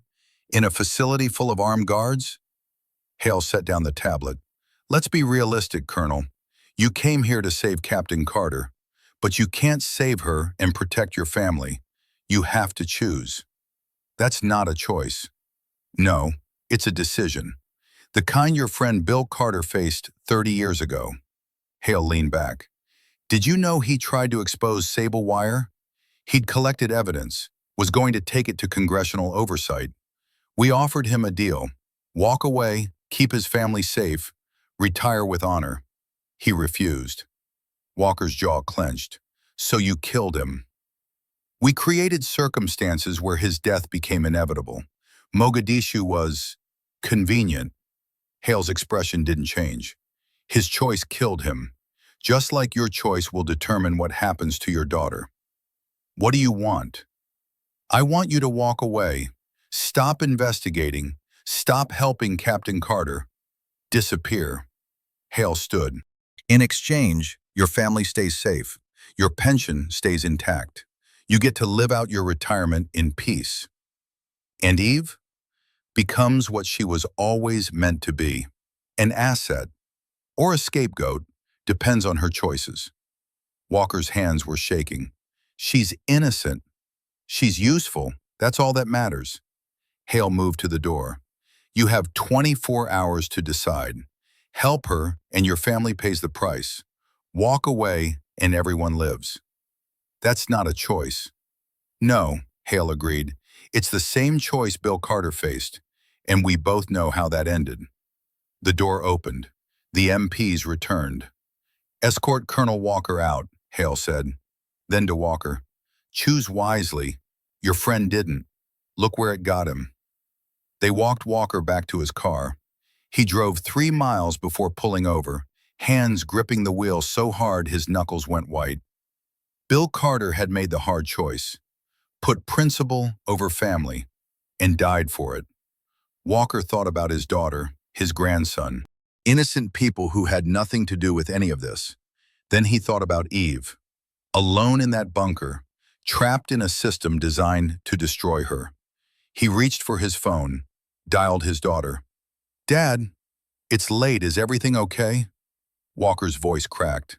"Sarah, I need you to listen very carefully. Take Marcus and go to Uncle Tom's cabin. Tonight. Don't pack. Don't tell anyone. Just go." "Dad, what's wrong?" "I can't explain, but you need to trust me. Go now. Stay there until I call." "You're scaring me." "Good, that means you'll listen." Walker took a breath. "I love you. Tell Marcus I love him.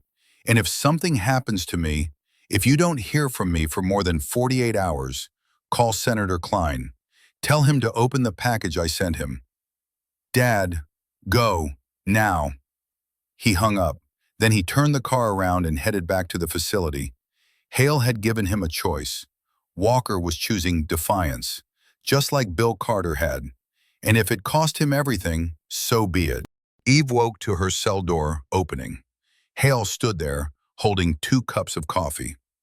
We need to talk. He set 1 cup on the desk, kept the other. No guards, no recordings, just you and me. Eve sat up slowly. Every muscle ached from the restraints. I saw the files. I know. That's why we're having this conversation. Hale sipped his coffee. You weren't supposed to see those files for another 3 weeks. We were going to let the isolation break you down first. Make the offer when you were vulnerable. What offer? The same one we made your father. The same one we make all SABLE WIRE candidates. Hale sat in the chair. Work for us. Become a contractor. Use your skills for operations that matter.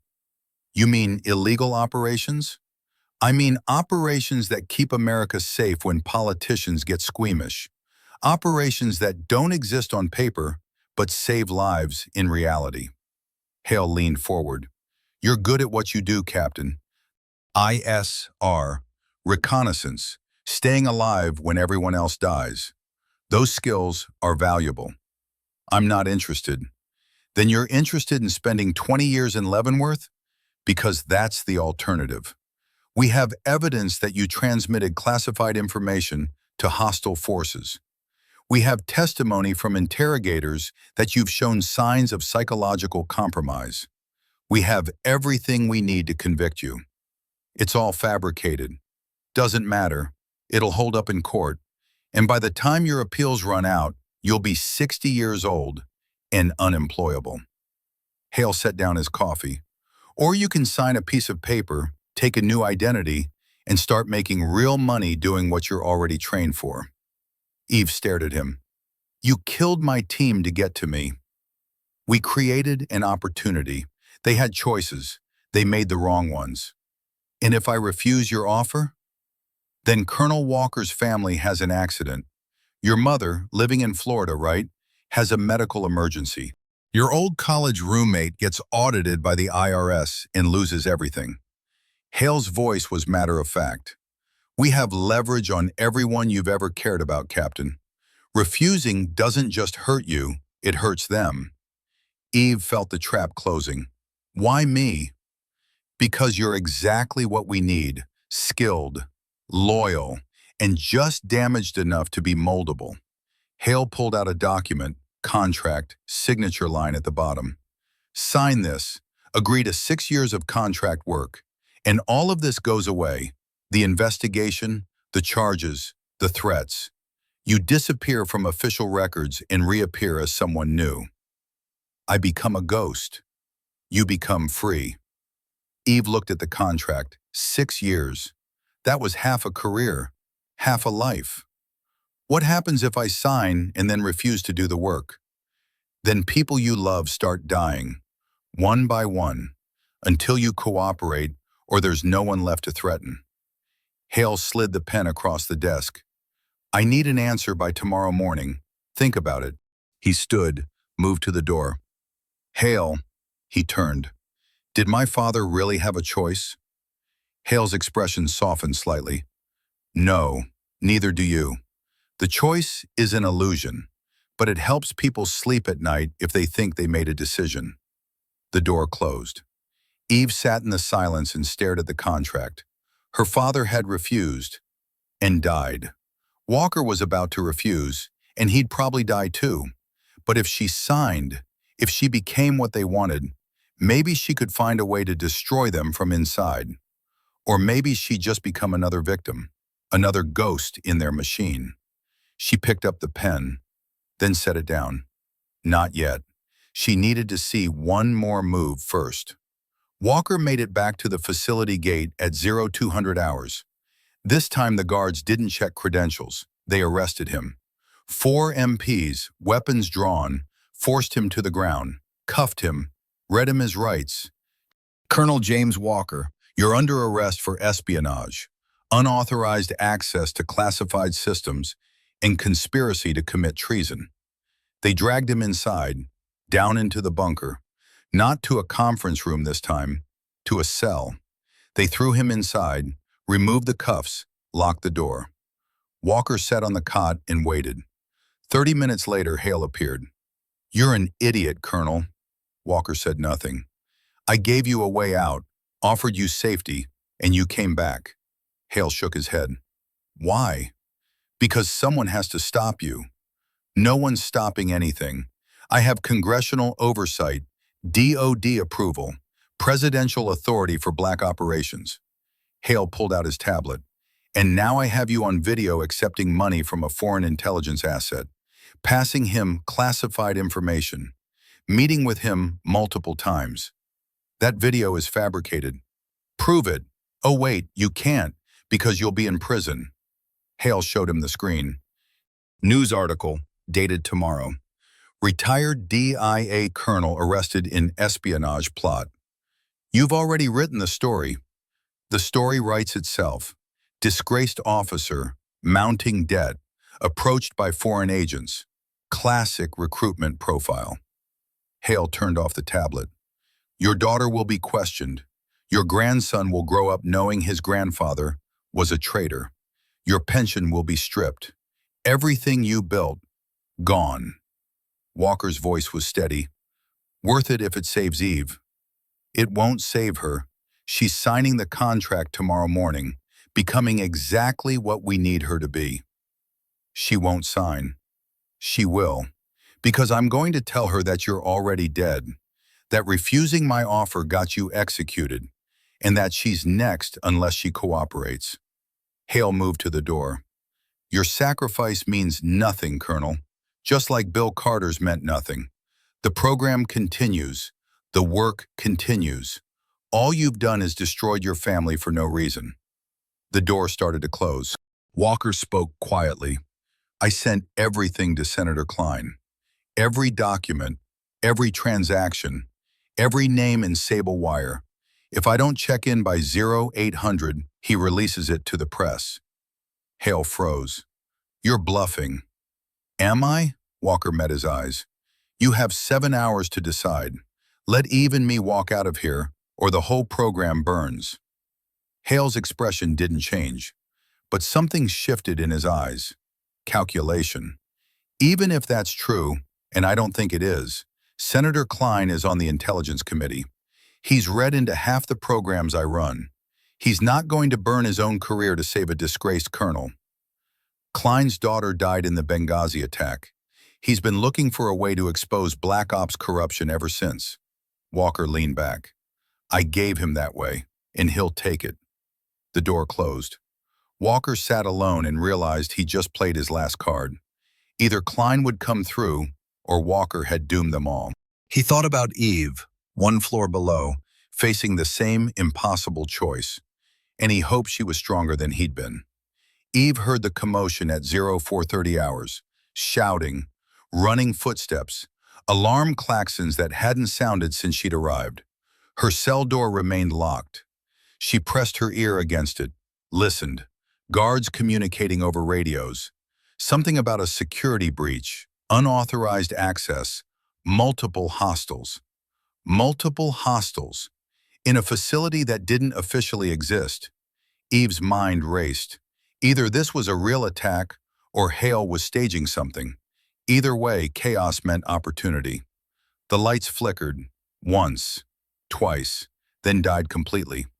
Emergency lighting kicked in, dim red glow. Eve heard the electronic locks clicking as backup power engaged, resetting the system. Her door unlocked for 3 seconds. She moved, burst into the hallway, turned right toward the elevator bay. 2 guards running past, too focused on the breach to notice her. She grabbed a fire extinguisher off the wall, only weapon available, and kept moving. Made it to the stairwell. The elevator would be monitored. Stairs were her only shot. She climbed. 1 level, 2. Her lungs burned. 3 levels. The stairwell door burst open above her. Guards descending, flashlights cutting through the darkness. Eve reversed course, went back down. 4 levels below ground. 5. Into sections of the facility she'd never seen. Maintenance tunnels, mechanical rooms, the infrastructure that kept the bunker running. She found a service corridor, followed it, came to a junction with a ladder leading up, probably to surface access for utilities. Eve climbed. 30 feet, 40, her arms screamed. 50 feet, a hatch, locked from above. She braced her feet against the ladder, pushed with everything she had. The hatch groaned, resisted, then gave way with a shriek of rusted metal. Cold October air hit her face. Eve pulled herself out into pre-dawn darkness. She was in a maintenance shed, surrounded by farmland. No lights, no guards. She'd made it out. Now she had to stay out. Eve ran toward the tree line 200 yards away. Behind her, searchlights erupted from the facility entrance. Shouts, vehicle engines starting. She hit the woods as the first vehicle cleared the gate. Walker heard the alarm from his cell. Then gunfire, distant but unmistakable. His cell door opened. Not guards. A man in tactical gear, balaclava covering his face. "Colonel Walker?" "Who's asking?" "Senator Klein sent us. We're getting you out." Walker didn't move. "How do I know you're not Hale's people?" The man pulled down his balaclava, mid-30s, scar across his jaw. "Because if we were, you'd already be dead. Sir, we have 90 seconds before this facility locks down completely. Move." Walker followed him into the corridor. 3 more operators, all moving with professional efficiency. They cleared corners, used hand signals, moved like a well-oiled machine. "Where's Captain Carter?" "Gone. Escaped during our breach. We're tracking her signal." "What signal?" "Klein had us plant a tracker on her during medical exam 3 days ago. Subcutaneous, back of her shoulder. She doesn't know it's there." They reached the stairwell, started climbing. Behind them, Walker heard pursuit. Hale's security forces responding. "Contact rear," one of the operators called. Gunfire echoed in the stairwell. The operator providing rear security returned fire, bought them seconds. They burst through a ground-level door into the parking garage. 2 vehicles waiting, armored SUVs, engines running. "Go, go, go!" Walker dove into the first vehicle. The operators piled in, doors slamming as the driver floored it. They crashed through the gate, sirens wailing behind them. Walker looked back at the facility disappearing into the darkness. "We left people behind. Those people work for Hale. We got who we came for." "What about Eve?" The operator checked a tablet. "She's moving northeast, approximately 3 clicks from the facility. We'll intercept." Walker grabbed the tablet. The tracker showed a blinking red dot, moving fast through wooded terrain. "She thinks she's alone. She'll run from anyone who approaches." "Then we'll have to be persuasive." The SUV accelerated onto rural highway, heading toward Eve's position. Behind them, a convoy of black vehicles gave chase. The hunt was on. Eve ran for 2 hours before her body gave out. She collapsed behind a fallen log, gasping, muscles screaming. Behind her, helicopter rotors beat the air, thermal imaging sweeping the woods. She'd done everything right, stayed in water when possible, used terrain to break up her heat signature, moved in unpredictable patterns. But they had resources, and she was alone. Eve checked her surroundings. Dense forest, steep ravine to her left, ridge to her right. No civilization visible. She'd been running blind, just putting distance between herself and the facility. Now she needed a plan. Her hand brushed against something in her waistband, the meal tray edge she'd pocketed days ago. She'd sharpened it against the concrete floor, turning it into a crude blade. 4 inches of improvised steel. Not much of a weapon, but it was something. The helicopter passed overhead. Eve pressed herself into the earth, controlled her breathing. The thermal bloom would show her eventually, just a matter of time. She needed better cover, or a way to hide her heat signature. The ravine. Eve low-crawled to the edge, looked down, 40-foot drop into a creek bed, water flowing fast from recent rain.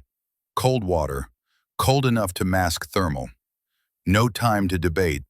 Eve slid over the edge, half climbing, half falling. Hit the creek with a splash that felt like ice daggers. The current immediately tried to sweep her downstream.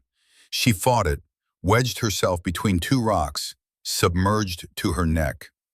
The helicopter circled back, hovered directly overhead, searchlights stabbing down through the canopy.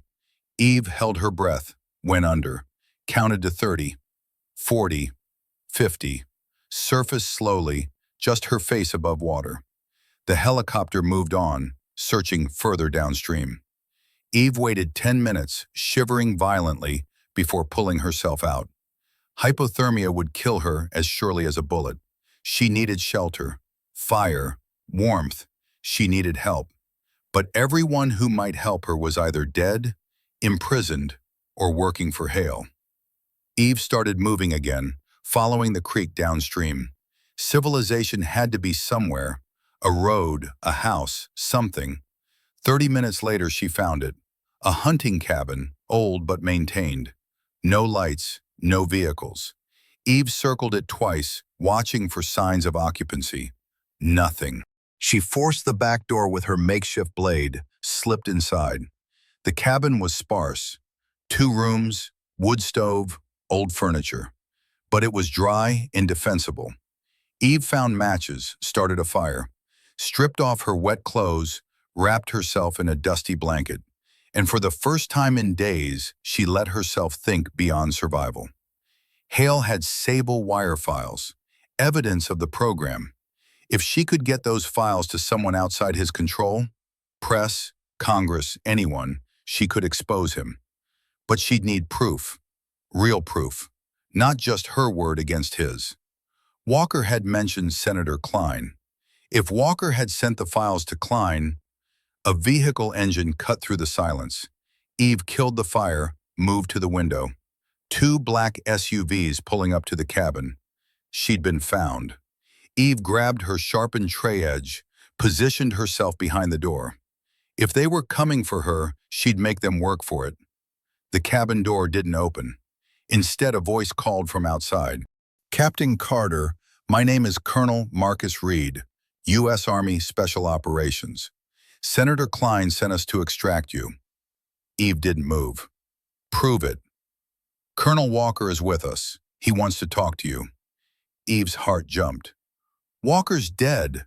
Hale told me." Hale lied. Walker's alive, and he has evidence that clears you. "If this is a trick, it's not." A pause. "Walker says your father used to call you Scout. Said you'd know that's not in any file." Eve's throat tightened. Scout, her father's nickname for her, something only family knew. She opened the door slowly, blade ready. Walker stood there, flanked by 4 operators in tactical gear. He looked exhausted, but alive. "Eve," relief flooded his face. "Thank God." She lowered the blade. "How did you find me?" "Klein's people planted a tracker during your medical exam. We've been monitoring you since the escape." Eve felt violated, then relieved. "Hale's people are hunting me." "We know. That's why we need to move. Now." Walker gestured to the SUVs. "We have a safe house 20 miles from here. Senator Klein is waiting." "Klein can protect us?" "He chairs the Intelligence Committee, and he's been looking for a way to burn Hale for years." Walker's voice dropped. "Your father gave me something before he died. Documents about SABLE wire, its origins, the people running it. I never understood what they meant until now." "Why didn't you use them?" "Because I didn't have context, didn't have a living witness who could testify to what the program actually does." Walker met her eyes. "Now I do." Eve looked past him at the operators. Professional, disciplined. But whose orders were they really following? "How do I know Klein isn't part of it?" "You don't. But right now he's your best shot." Walker extended his hand. "Trust me one more time, Scout." The nickname broke through her defenses. Eve took his hand. They moved to the SUVs, engines already running. Eve climbed into the second vehicle, Walker beside her. How long until we reach the safe house? 15 minutes if the roads are clear. And if they're not? Walker checked his sidearm. Then we fight our way through. The convoy pulled out, heading south on back roads. Behind them, the sky lightened with approaching dawn. Eve watched the tree line pass, mind racing. If Klein really was clean, if he really could expose Hale, then maybe this nightmare had an ending. But something felt wrong. Too easy, too convenient. Walker. Yeah? Why would Klein risk his career for me? He doesn't know me, doesn't owe me anything. He owes your father. They served together. And after your father died, Klein tried to investigate, got shut down at every level. Walker's jaw tightened. He's been waiting 20 years for a chance to make it right.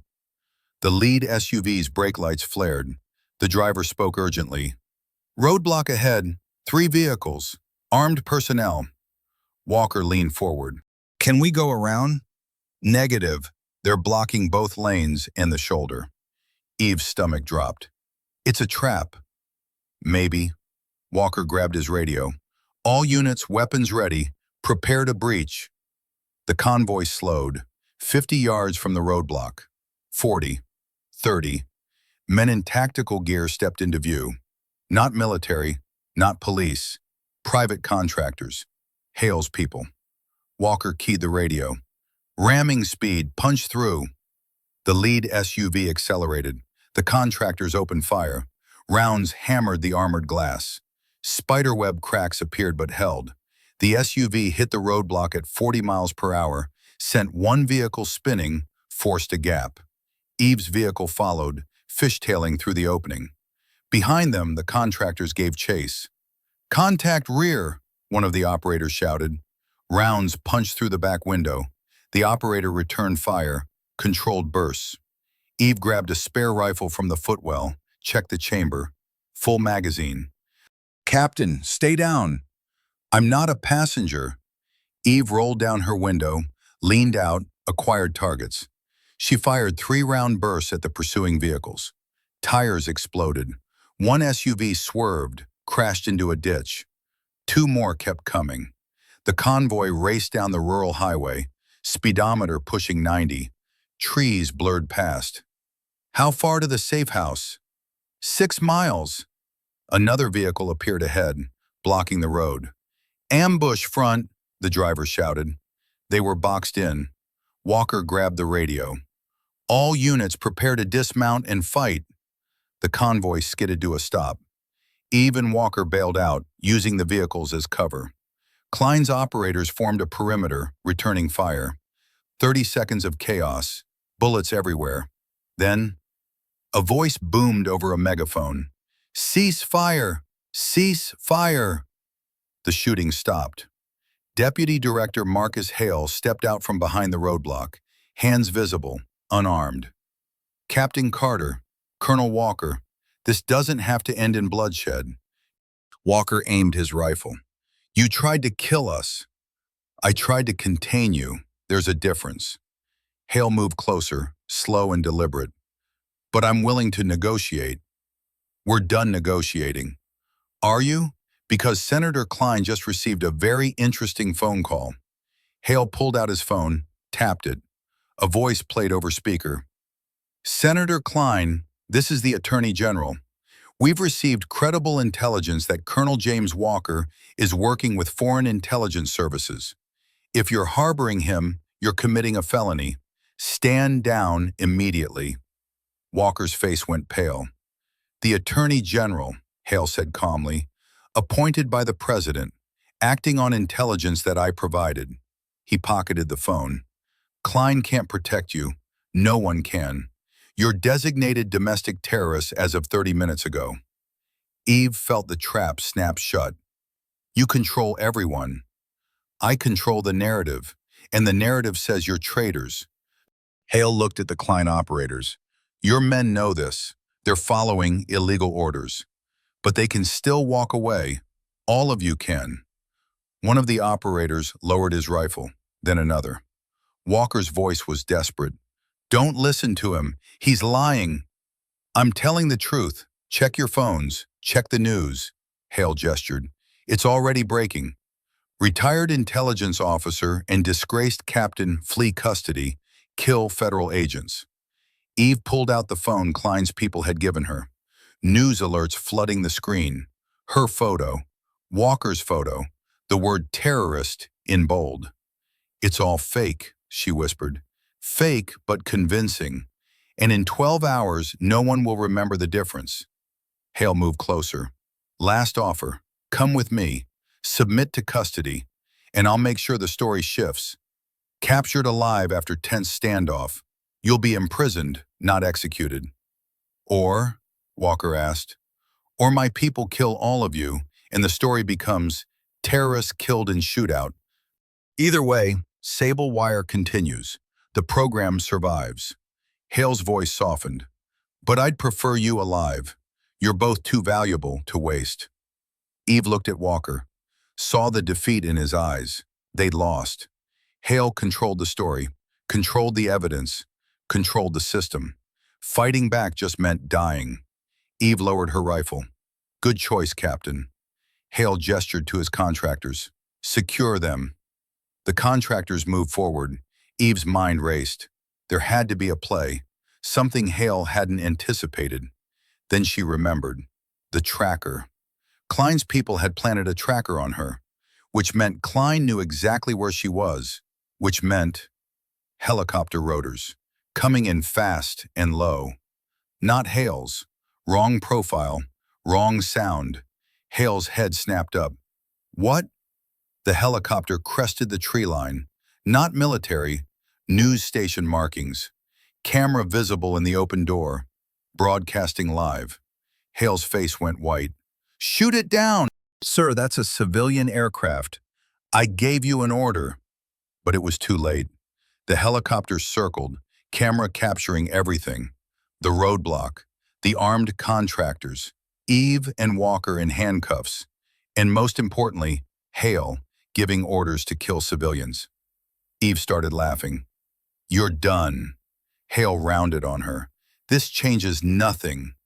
It changes everything. You just threatened to shoot down a news helicopter on live television. Eve looked directly at the camera.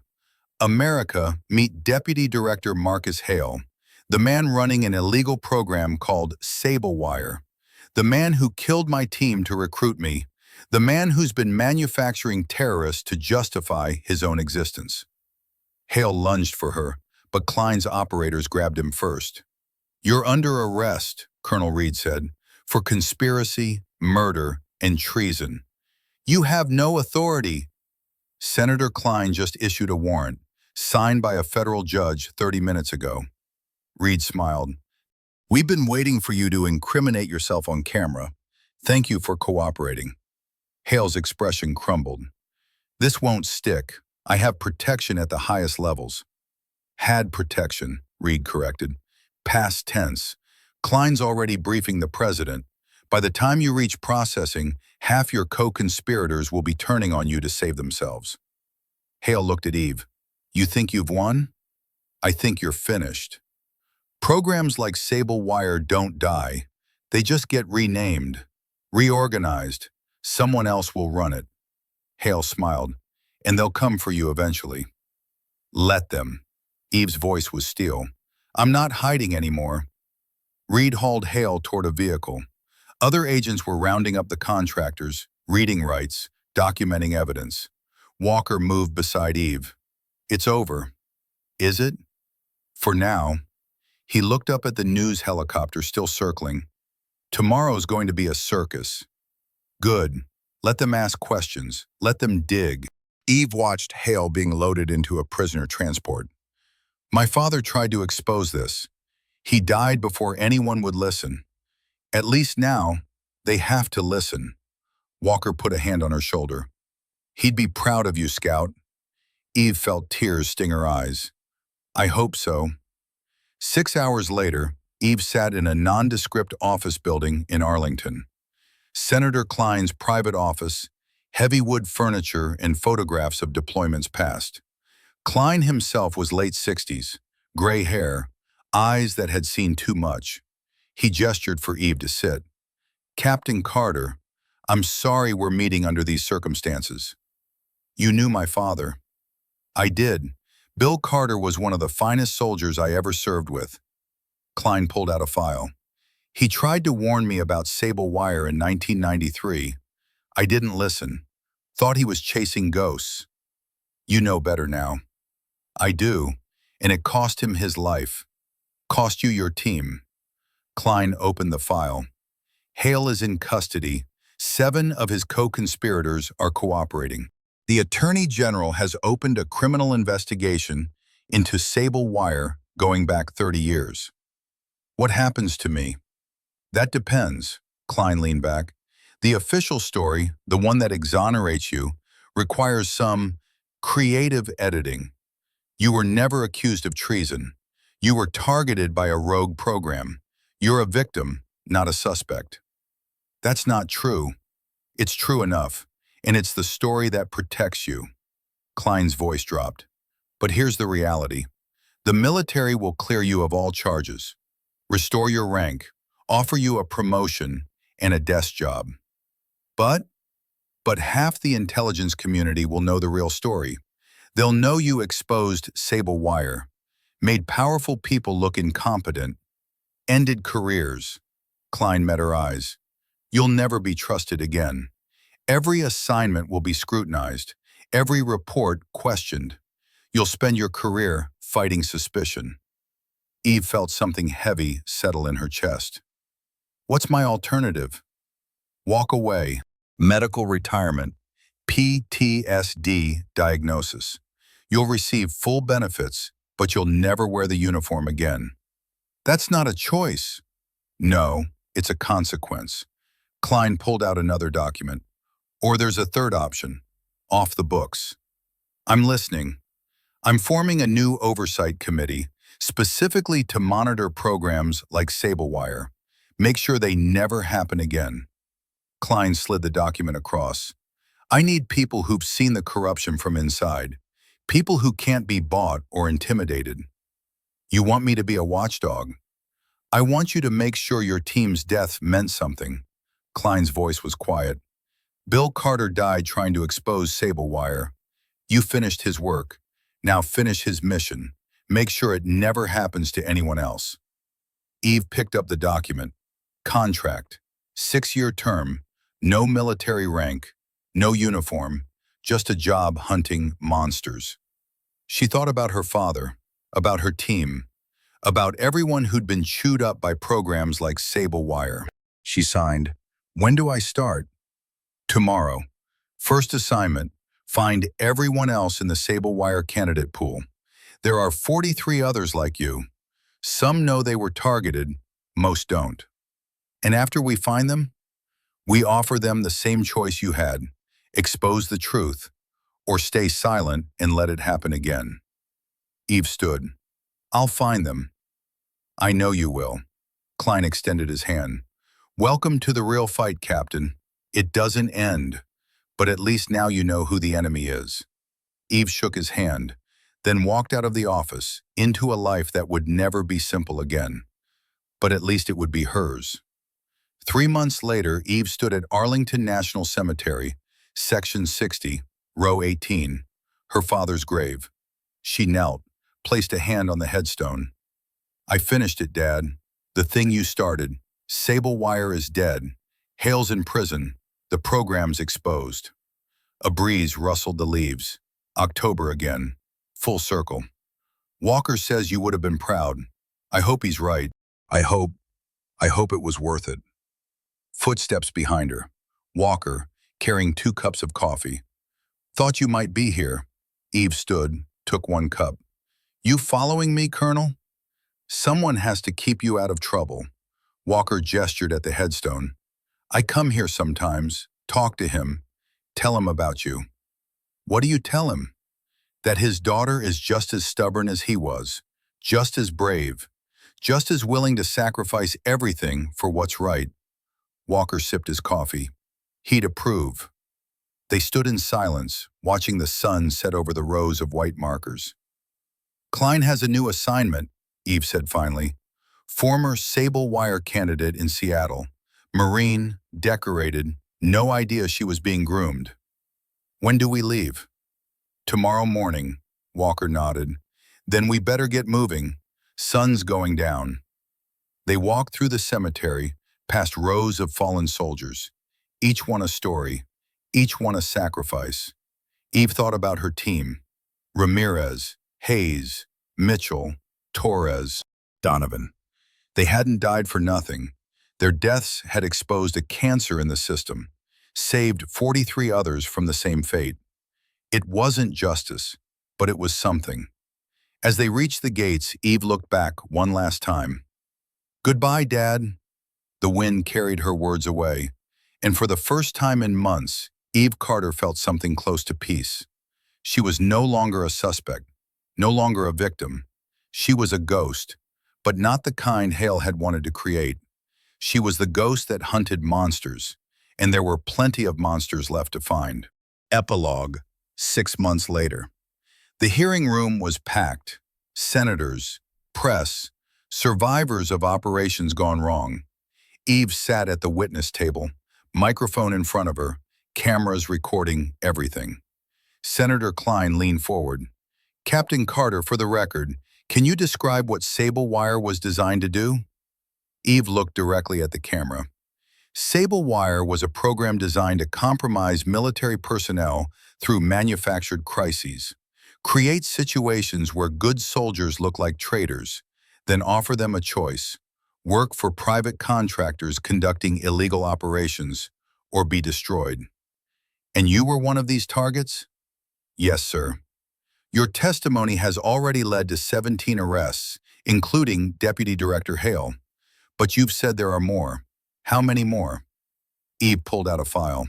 43 confirmed candidates, hundreds of possible support personnel, and evidence suggesting SABLE WIRE wasn't the only program. Murmurs rippled through the chamber.